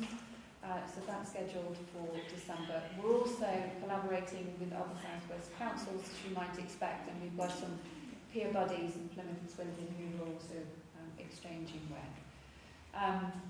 In terms of the time frames, it was going to be from September, and then it was going to be from later in the year. We now understand that it's December, probably January, but it's a bit of a movable feast, and I think it's fair to say that, of course, it's a big deal for us, but it's actually quite a big deal for the CQC too.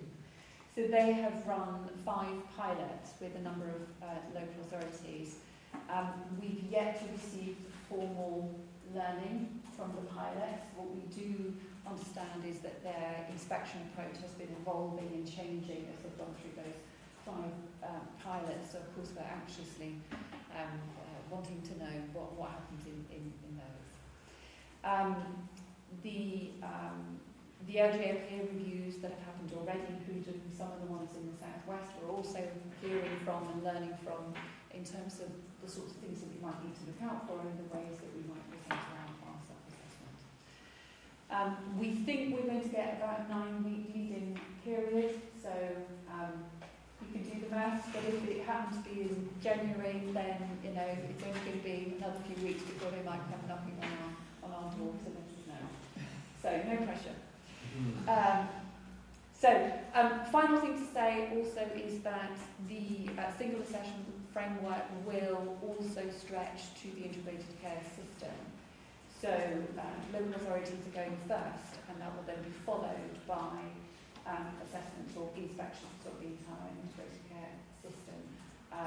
But the CQC are introducing it one step at a time. So we'll get through this next bit, and then there will be partners also in an inspection of an integrated care system.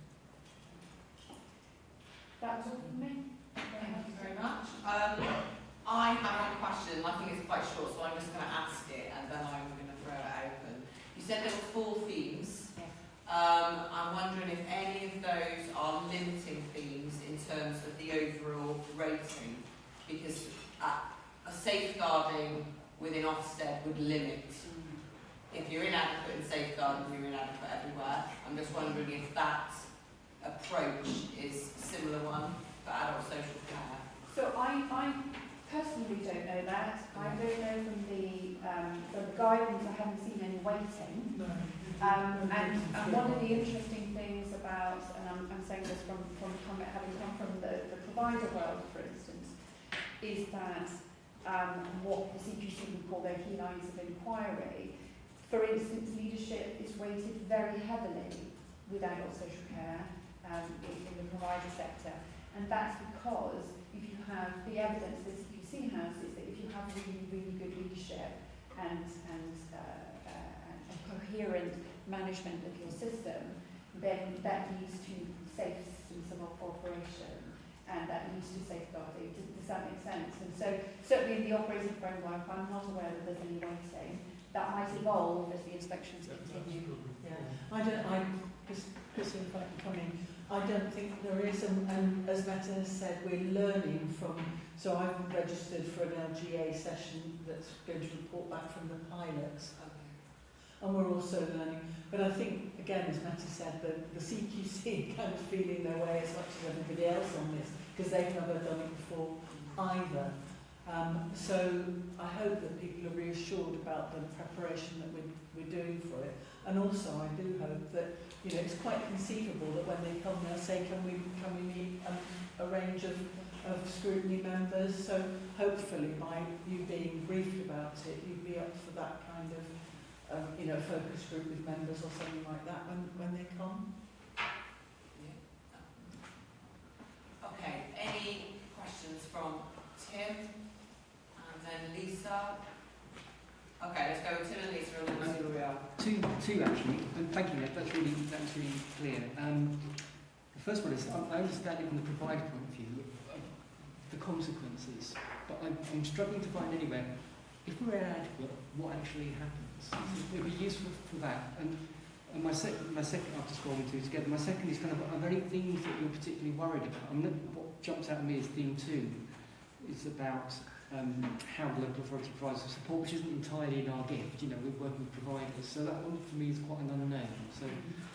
So yeah, explain the consequences and anything you're particularly worried about. So you might want to correct me, but I believe the ultimate consequence is that commissioners are brought in. So the regulator has issued statements around the fact that, of course, they will want to work with local authorities on an improvement plan if they find that there is a need for improvement. But ultimately, they have the power and law to bring in a commissioning team. So I think you probably would have seen that there was a strong LGA and local authority campaign about not having a one-word judgment.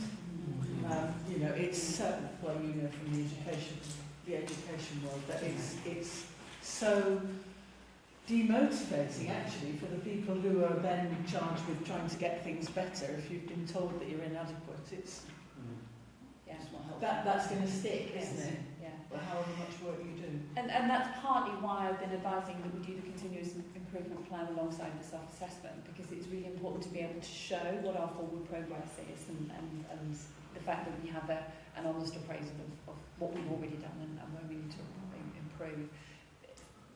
Having worked with CQC for a lot of years, the worst scenario is that they come and tell you what you didn't know already, and that you haven't already put plans in place to sort things out. So I'm hoping that answers your first question. In terms of the second question, I would say, going back to the I statements, I think the reality is that we are not serving people as promptly as we should, and I think there are aspects of our statutory duties where our population is not as well served as they should be. So people are waiting too long for an assessment from adult social care, and it can take too long for us to progress our Section 42 inquiries around safeguarding. We've talked already this evening about workforce. So for adult social care, some of the issues are the same, and we are at the in the start blocks, I would say, of looking at our operating model in terms of also making that more efficient and more productive. So I think there are certain things that are of concern to us, and like Fiona described earlier, we hold that risk, and we have improvement and development plans in place for those areas where we're concerned, and I am certain that we have a BDI and we're triaging things like safeguarding, so we have safe systems of operation. But I also know that we have people who wait too long to be seen, and that's not okay. Hugh? Yeah, a couple of quick points. I know that, well, we know that safeguarding is going to be a major focus. We also know that the kind of relationships that we have with people that use services and the means by which we gain insight through those relationships, and to use the new C word, to co-produce beyond that, is going to be something that they're really going to be focusing on, and it's something that, you know, with the work that we've got underway with the Disability Equality Commission and with our Equalities Forum, we're really working with our colleagues and partners in stakeholder partners, people that use services as well, to try and build up that kind of the awareness of what the inspection might expect from people. So I think that's really important. I think the other thing just to note is the improvement plan element that Betty's mentioned a couple of times. It has to be, preempting the next item. Actually, we have to see it in the context of our broader transformational work. They're not two separate bits of work. We're not doing something new because we're being inspected. It's more about different readings on the same set of intentions, and that's really key for us to put across, because if we say to inspectors we've developed something new because we're being inspected, obviously that isn't as credible as us saying actually we know what the issues are and we're working on them and these are work in progress. Yes, I think that's absolutely right, and I think also interesting one of the comments back from our South West colleagues who had LGA peer reviews is don't forget to tell them what you've already done. It's not just about how we are now and where we want to be going, it's also about showing that kind of forward motion of what we've already done. So, and in terms of the continuous improvement plan, we're not discovering new things. Yeah. We're just coherently framing that in a way that's much easier to access than, well, we've got this plan over here and we've got this plan over here. We're gathering that together so that together they make a coherent overview. But we're not inventing new things to do this. We're bringing together the stuff that's already going on. I would just like to re-emphasise the point that the help and support we are getting from our very experienced children's colleagues in regard to, and the thought of a 9-week lead-in time. So you're lucky if you get 9 hours in the Ofsted context, but it's new and it's developing, but we're getting a lot of support and help, so we're very thankful for that. We'll be charged from the Absolutely. Lisa, I just wanted to clarify, did these quality statements and other statements, and have they been given to you? They are, they are nationally published, so they are already, the policy statements are already the ones that are being used by adult social care providers, and the reason why it's the single assessment framework is that it's one assessment framework for the adult sector as a whole. Right. The I statements, I thought they're quite loaded, aren't they, really? But I understand now that's what they're expecting. That's all I want to know. Yeah. Okay, I'm just seeing if there's any other questions or comments before we move on.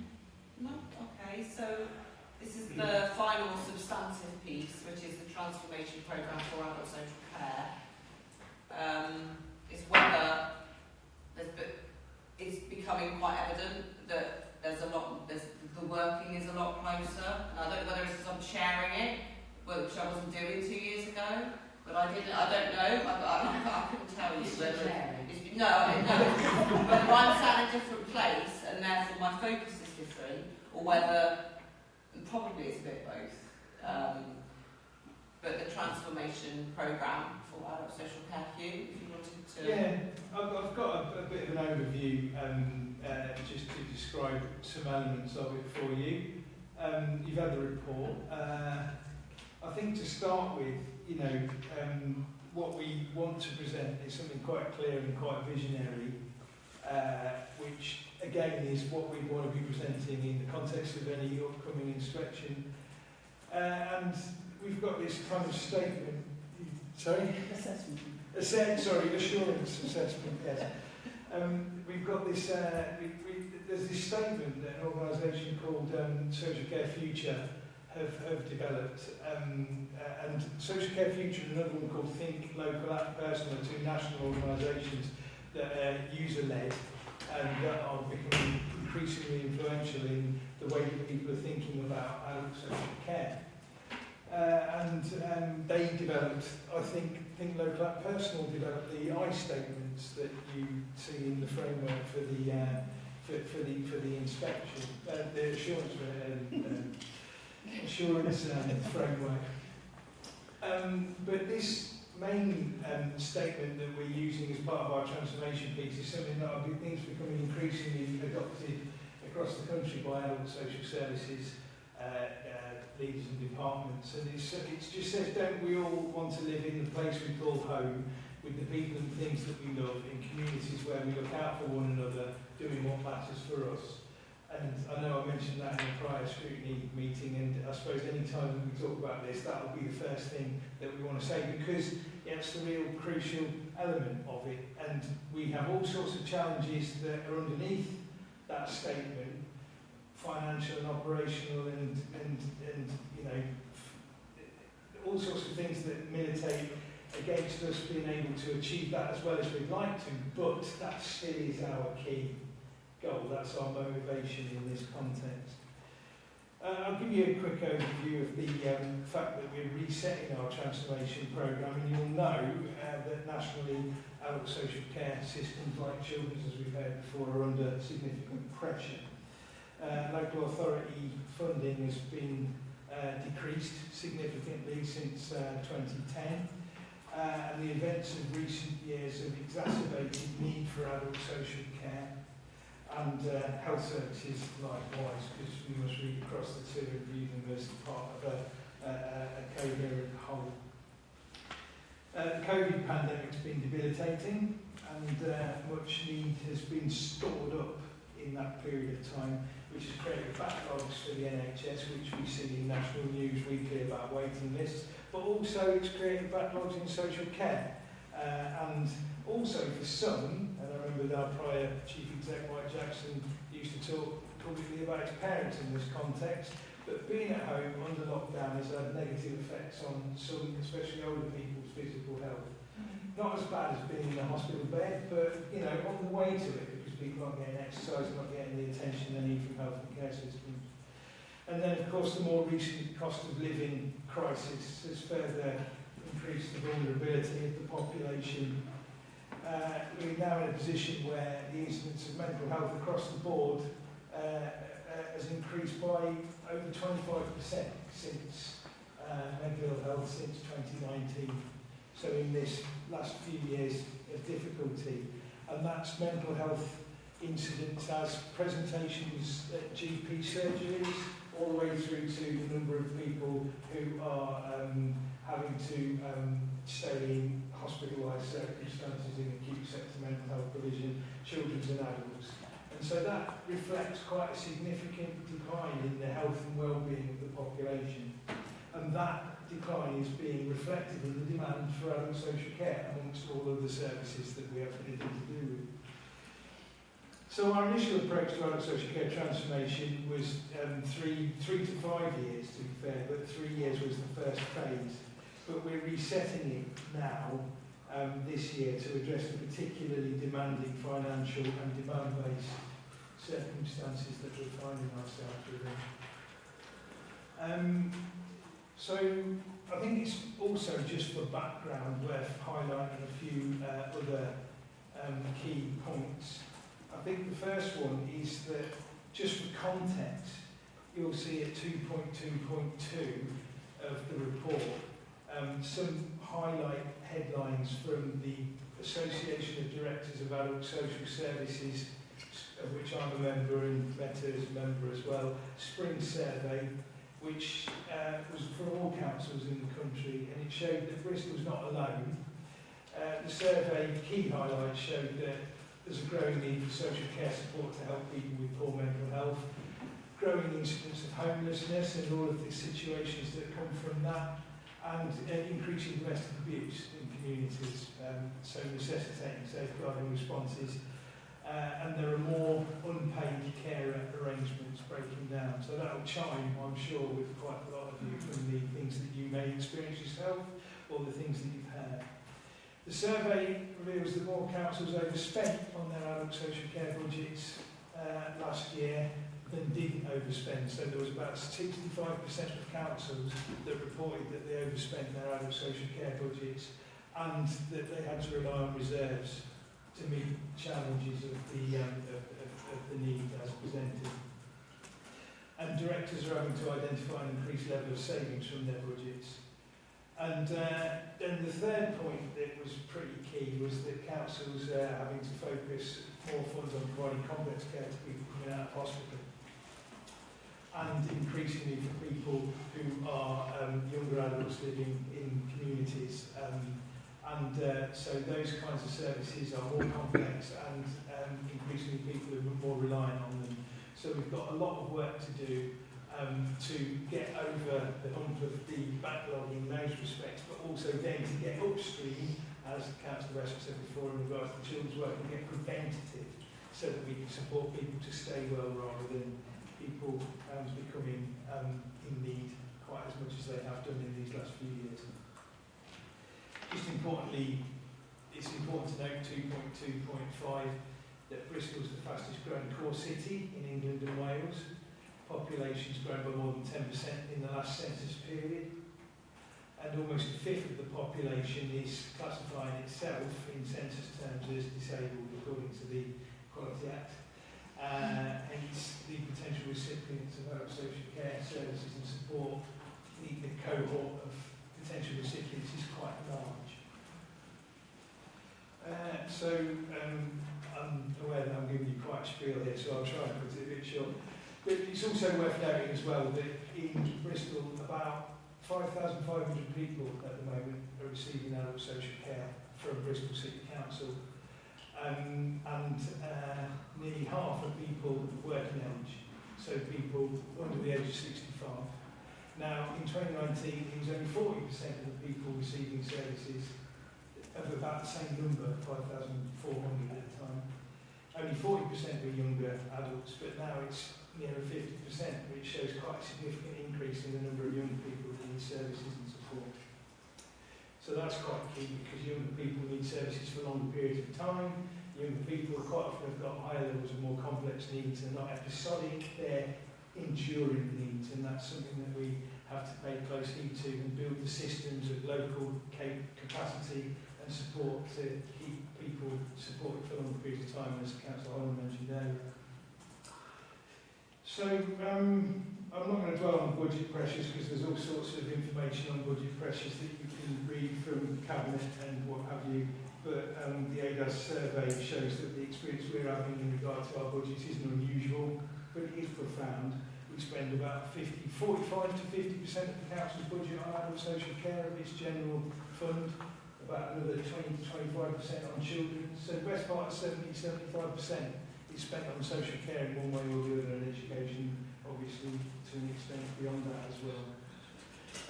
Having said that, Bristol and the South West typically spend high.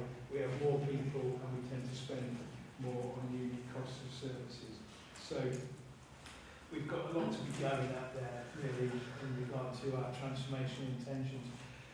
Now, you've heard about previous transformation programmes, so I'm not going to go on about this too long, but suffice to say that what we have now is a kind of reset of it.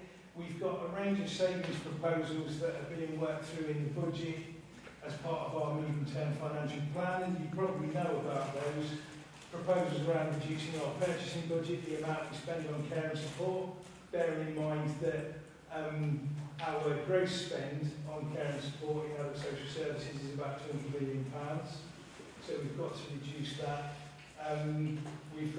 We've done some work to reduce the amount that we spend on staffing. Actually, thankfully, the fact that we couldn't recruit has meant that quite a lot of the savings we've made on staffing has been from people that we haven't got and would never be able to recruit anyway, so we're working with a new baseline, and so it's not an ideal position to be in, but these are savings that we've had to make, and as I say, you can read about them in Cabinet reports. And we've also done quite a lot of work around our in-house services to right-size them and right-position them for the challenges of the future. So what we have now is a range of activity around three particular key themes.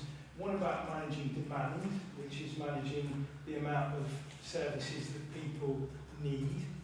And it's very important to note, as with the children's a response that Vanessa gave earlier, this isn't about actually doing less, it's about working more smartly in the context of what we have to offer. So it's about working more upstream with people, about supporting people more with community solutions rather than institutional solutions, so more home-based care rather than baby care in care homes and care institutions.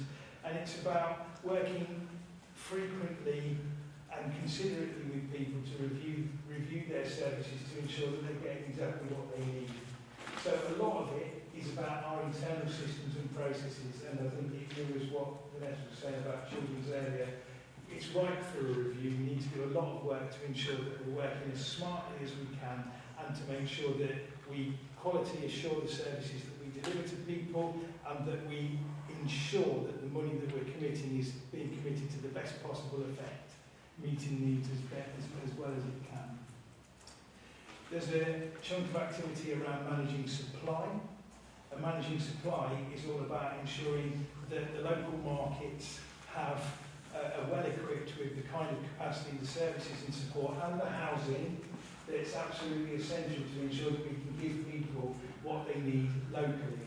If we can spend £200 million a year on care, services and support, then we'd better spend it in Bristol really, rather than spending it in places all around the country, because you spend it in Bristol, you get the benefit of improving capability amongst the workforce. You also get economic multipliers because the money's been spent here, and so it is spent on other businesses and services as people use their wages. So we've got a new single commissioning framework that is going to be out for procurement very soon. That was approved in Cabinet in September, and that new single commissioning framework is going to make it a lot simpler and a lot more, a lot easier for agencies that want to come and work in Bristol to come and set up here and work with us to develop capacity and the services that we need. It'll also make it easier for us to do better deals with providers. So we're not buying everything separately and singly. We buy blocks of services and blocks of activity so that we can get a better price for it, and the provider gets a better deal because they're guaranteed income. So it's a win-win in that respect. And then the third bit is to look at our in-house services and to ensure that we are using them to best effect. You'll know from Cabinet activity that there's been a couple of closures recently of services that we were not in the business of providing anymore in regard to intermediate care, because that kind of service now is provided much more by the NHS, and that's probably the right place for it, to be fair.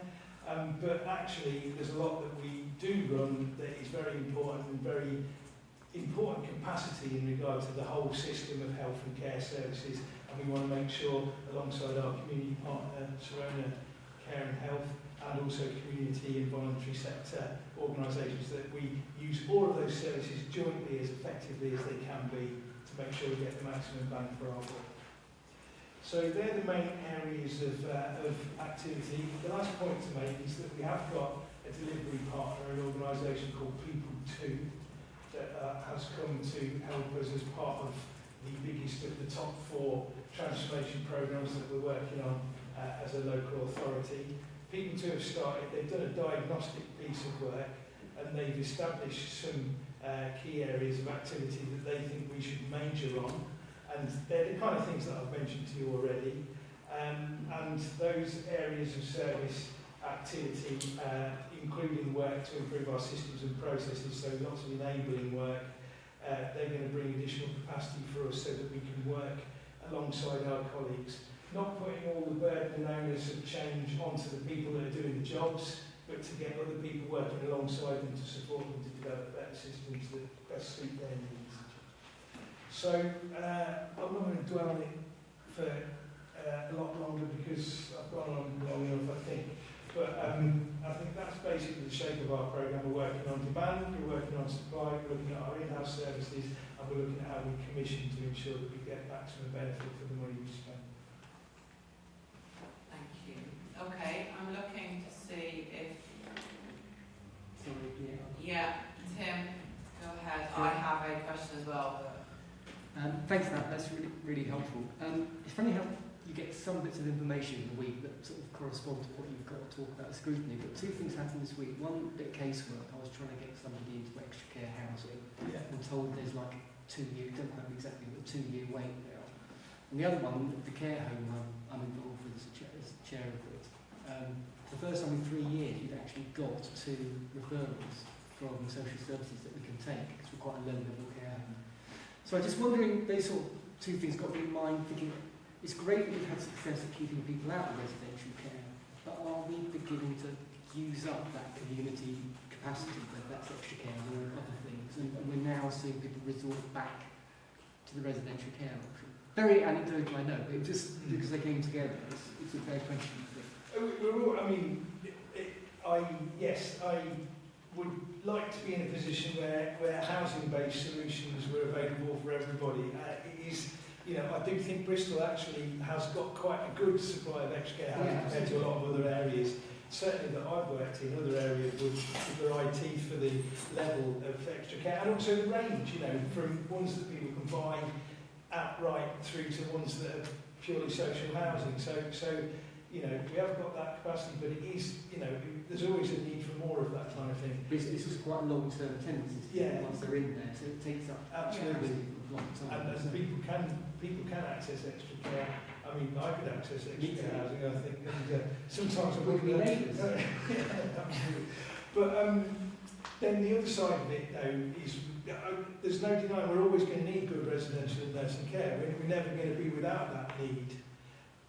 But I think probably what the emphasis maybe in the past has been for a range of reasons, not just Bristol, has been that, you know, for one reason or another, perhaps due to lack of availability of good domiciliary care, residential and nursing care has been used too much.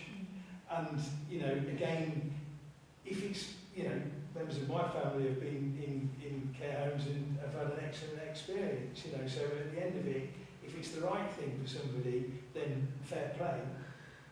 I think we'll always need quite a lot of capacity, but as I say, we don't want to use it as a default. We want it to be considered as part of the spectrum of things.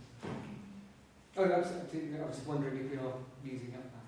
Well, we still got, I mean, we still are, I think technically we still are in the top quartile of authorities, the numbers of people we have placed in residential care, you know, nationally. But that said, to be honest with you, I'll challenge the numbers on it, to be honest with you, but that said, we have reduced overall the number that we've placed in residential and nursing care in recent times. So it's a dynamic thing. Oh, yeah. Can I add, it is an anecdote as well, Tim, but you might, and Christine, you'll know because it's in your ward, but Amering Grove, when the owners there decided to cash in and redevelop their site, and we had to work with obviously the people that were Bristol placements within Amering Grove. But for example, so that was somebody in a care home environment. There was certainly one of the people, if not more, who was moved back home. So it's actually making sure that you've got the right provision. And some of our providers have also come to us saying that they've got some capacity and they could use it for step down from hospital and so on. So it's making sure that we're making the best use of what provision there is, whether that's full residential and nursing care or through to extra care. And some extra care, as you know, hasn't got very much support for people. Yeah, well, the residents that just come in could easily be managed. Yeah. In my care, could be easily managed in extra care house, but the social worker saying it's not, they can't get it. So that's the issue about using up that. I'm interested in that because I think we might ask officers to look at that a bit more closely, because certainly there's one of the extra care schemes where they came to me and said, you know, we've got all these flats and we're not being used, so it's a different message to what I got. Yeah. We'll get that one. Mark? Mine, a quick question if I may, just it's on the support needs actually for carers. So, anecdotal, my dad's going through dementia at the moment, so we're having all the time. But my mum is climbing walls. Now she doesn't live anywhere near you, so it's not crossing your desk as casework or anything like that. But it does get you thinking about, when we're talking about care, often we focus on the patient, which would be my dad, when actually the cost-effective method is to take care of the carer, because it keeps dad out of long-term care. And I'm just wondering, when you're talking about the transformative and in-house redesign and everything else, the big thing from chatting to people in my community, but also my parents, is accessing somewhere that the carer can take the patient just for a day, for a couple of hours, that kind of relief where they can have a coffee and know that someone else is monitoring them for a little while. Is that part of our redesign? Are we looking at that kind of partnership level? And are we looking at it on a city-wide basis? Because all too often these activities seem to happen in Brislington, in Henbury, so you know, What's wrong with Islington? nothing at all. It's beautiful, but it should be spread around the city. That's what I'm asking. I mean, and this is something I know that, in fact, both Helen and Meta are probably going to be wanting to comment on this because they're both very keen on this, but the kind of lower level support and the support that is available in the daytime, which, you know, in the past have been called day services, but we much rather consider as regards to day opportunities, or, you know, so that it encompasses the world of potential work and encompasses all sorts of other voluntary and community activity. That's something that we're revisiting and we're looking at in quite a lot of depth. It's probably more for the next year's phase of the transformational work, but it's the conversations will start from here. So there are community anchor organisations across the city that you know, operate in many of the areas. Southern Community Development Trust and BS3 and, you know, Noel West Community Health Park, and organisations, Wellspring and what have you, that work in different places, but also a wealth of voluntary and community sector activities, organisations like Weshill as well, that have got a lot to offer. And, you know, we as a department, as a managed social services function, don't want to have the monopoly on all of that kind of activity. We've got a lot that we can put in, and there's a lot of enabling we can do, but it's not really for us to be dictating all of those kind of different methods of delivering against people's needs.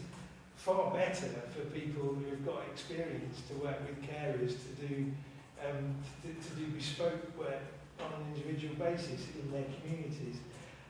So that's certainly something that we want to develop more. Care in the daytime, you know, the kind of thing that you're talking about really took a slump during COVID. It kind of ended, and in a lot of ways, a lot of organisations that did it, you know, they were quite managed to get back on their feet again. So we need to think about rebuilding out of that in order to develop something much more effective that is more in keeping with the kind of thing that you described. There's also, you know, there's the carers organisation in Bristol. I saw Tim was at the Tim Poole was at the Health and Wellbeing Board and Economic Development Board meeting earlier, but you know they're quite active as well. And we've got carers And we commission the Carer Support Centre, so I mean, if your parents aren't in Bristol, it's not. No, the world. But I mean, I've made sure that a lot of people who are at their wits' end trying to look after a partner with dementia and so on, that they access that support from the Carer Support Centre, because there's all sorts of support that the centre gives, but also signposting people to their opportunities for their partner and so on. I know you said it's part of next year's programme. I'd be intrigued to see potentially Chair that come back for next year, how we care for carers. Yeah. Certainly, I understand there's going to be some governmental announcement in regard to funding for care support as well in the near future, so we keep our eyes open for that. Because it goes without saying that for every one of those people who keels over because they can't carry on doing it, that person is going to come to our front door. Oh, there's a personal cost and a financial cost. Yeah. So I know that there are figures, I can't remember them off the top of my head, I had to learn them once when I did a presentation about it, but there are figures about what the cost, or what the cost saving of those people continuing to care for people at home. Unpaid family and friend carers cost, if you had to pay for it, would cost the same as another NHS. So over 100 billion was the number, I think. I was just going to add, what we're doing to help people speak out more and ask for help. I go back to COVID, because during COVID we identified that in the road that we live in there were two people that lived on their own. They were lonely, they were elderly, one of them lived off microwave meals, and COVID actually brought that to life for us. You know, we didn't realise before, we'd always waved at this particular person going down the road, but as we're like a community in our way, and since then we support both these people. We have a kind of meals rota, so they get roast dinners every Sunday. We make sure we phone them. They've all got our numbers, so if they come out of bed on an evening, they would have one of us to call. Some of us has now got keys to their home, so we can go in. And it was just COVID that brought this to life. And something that they both said to us which we didn't like to ask, and I'm just wondering if there's anything more that we can do to make people have a voice and not be afraid to ask. I think, can I pick that one? Yeah, of course. Yeah. I was just going to say, I'd like to, where's your road? You're not moving it. Yes, especially the Sunday road. Sorry. I mean, Hugh mentioned earlier about how we're trying to work much more closely in communities, because people who might not want to ring the council and admit that they've got a problem or that they're finding it difficult, but they might tell that to a church organisation in their ward or a community organisation. And it's absolutely true. During the pandemic, I know in my own patch in Hartcliffe and Withywood, the community partnership had this kind of phoning friend, and I volunteered and got numbers for people. And what was interesting when they did the data analysis at the end of that project was that most of the people that they were phoning weren't people who were previously coming to community activities. So it did reach people who they hadn't known before, and they've kind of shaped some of the work that we do around the needs of those people. So the Little Natter group and the Walking for Health group and those kinds of things. Because we know that in many of those cases, if you went to one of those groups, you would recognise, if it was in your patch, that the people were people with kind of low-level support needs. They're not people who are kind of, getting on with life and doing their own thing. They're people who go to those groups for a reason. And if we can reinforce that in communities so that people's need for, hopefully they don't go into crisis, but need for more formal support is later, that's a much better outcome, isn't it? So yeah, I mean, keep doing what you're doing. Yes, I mean, I know we've all become like one big family since lockdown, but we know that there are so many more people like that out there that are just too afraid. And it all started when we would knock on doors in Africa and shopping, and they didn't like to ask. And as our relationship with them, they're both in their 90s, and I talk about the whole street as well. The relationships are really, really great. And for us, we've got our children that go across as well. And just because they can't physically go out for a walk or do certain activities, it's great to spend time with them. And they have said it's changed their lives completely. And they have said that previously they were too embarrassed or afraid to ask support. And now they say it's the best thing that's ever happened to them. So for me, it's about how can we get people to ask for that support. They may not be able to go to Knitting Natter. They might actually just want to stay at home, but to get somebody to come into their home or just get a phone call or just some sort of interaction, it does change people's lives. On the street where my daughter lives, sorry, this is another anecdote, but in Bedminster, one of those people, like the people you're describing, of course everybody realised when they started going back to work that that person was always at home to take their parcels in. And so, everybody calls now to go, because they get a card saying that, number whichever it is has got the parcel. So everybody's going around for their Amazon parcels. That's good for the Amazon guys. Yeah, one of the questions that you came up with when we was talking about community is something that's been happening around in my area, so on the buses have been cut. And they put these new fangled Westlink, that's what it's called, bus where you're supposed to be on demand. But what's really happened is that we found a group of old people would catch a particular bus on I can't say the exact day, I'll say a Monday, and they would all meet on the bus, on this particular bus, and then they go to Tesco's, and they go and have a coffee and tea. They do their shopping, but they'd also go and have a coffee and tea. And as I've been door knocking, I've been coming across more of them that are really upset about the fact that this particular social gathering, going for a cup of tea at Tesco's, has fallen away because there's no bus and they can't cope with Westlink. Then I contacted Westlink and said, can't you just organise for at least one route to come round? It just has to be on a Tuesday, do that route, pick them all up, take it to, it's big enough for that, take them to Tesco's, pick them up at 3 o'clock again, take them home again. And they said they couldn't do that, they can phone. But when you speak to the elderly people, they don't want to phone either because some of them are hard of hearing and it's too complicated for them. They knew what they were doing, they're all close to 80. And I was wondering if this is something, again, we're talking about people that have lower care needs, they don't need a carer in every day, but one of them I had to speak to through his son, who was my age. It just seems so sad because suddenly there's this whole group of people that can't access their once weekly acting. And that can be linked in, we can talk to transport.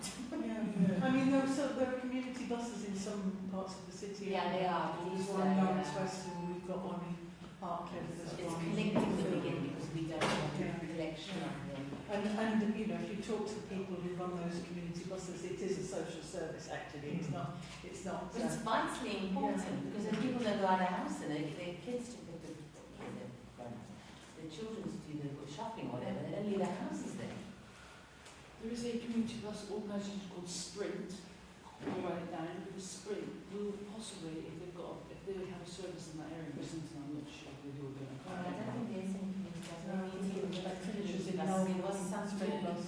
Talk about it and then it didn't happen. It's just that what we have to do really is we have to think about the next budget and try and get community bus services back in the budget. I can't understand why we're still not doing it. The responsibility for it has gone to West. We have to pay WECA still.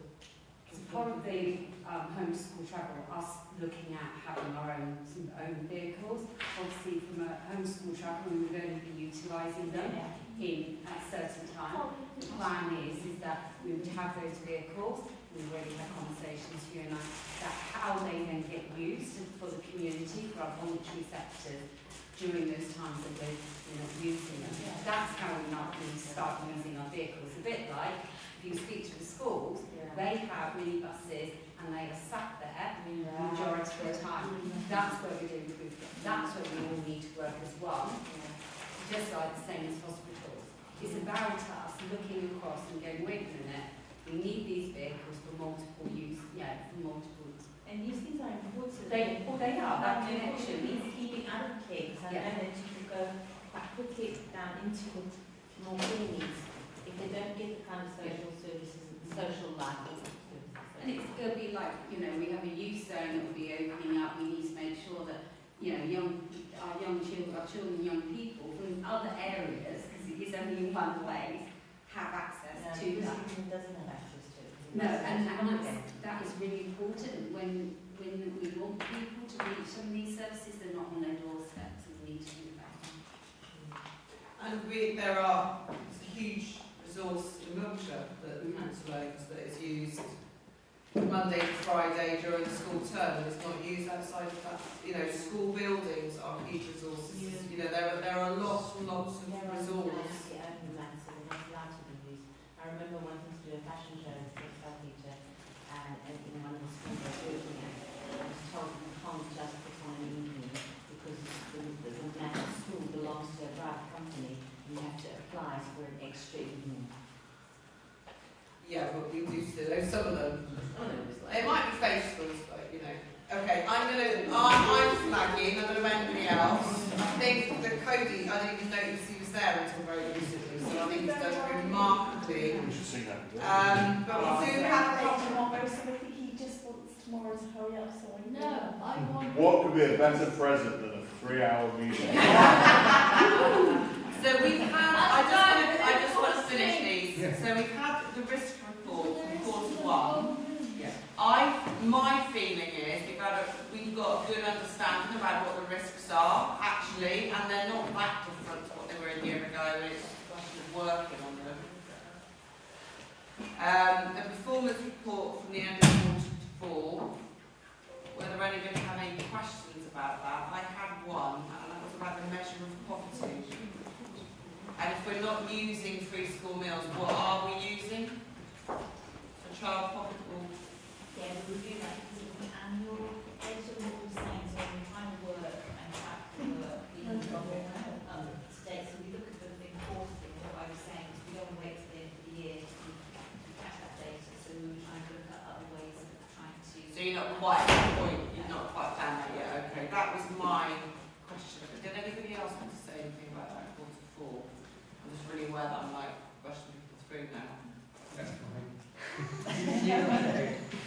And really the last thing we've got is the Adoption West, the annual report. Now, I had the scrutiny this morning. I think I said in my email that I'm happy to stay on as the Bristol City Council rep for the Adoption West. But I'm also really aware that it probably would be quite good to invite an officer to one of our scrutiny meetings so that there's a better awareness of how Bristol fits in and how that post-child in care sort of into adoption operates and what we're doing. And I sort of mentioned that to Bronwyn as well.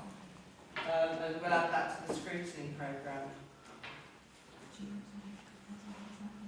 Yes, so are we doing that next time? That's on the, yeah, we've added that to as a more substantive item for the agenda for December. I'm anticipating that somebody from Adoption West would come and kind of talk about that for us.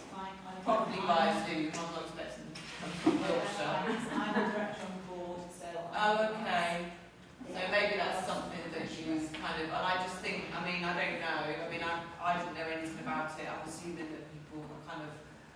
It's pretty low. If we sort of start off with the kind of some basic stuff really, just to have that awareness raising about how we work to get them up.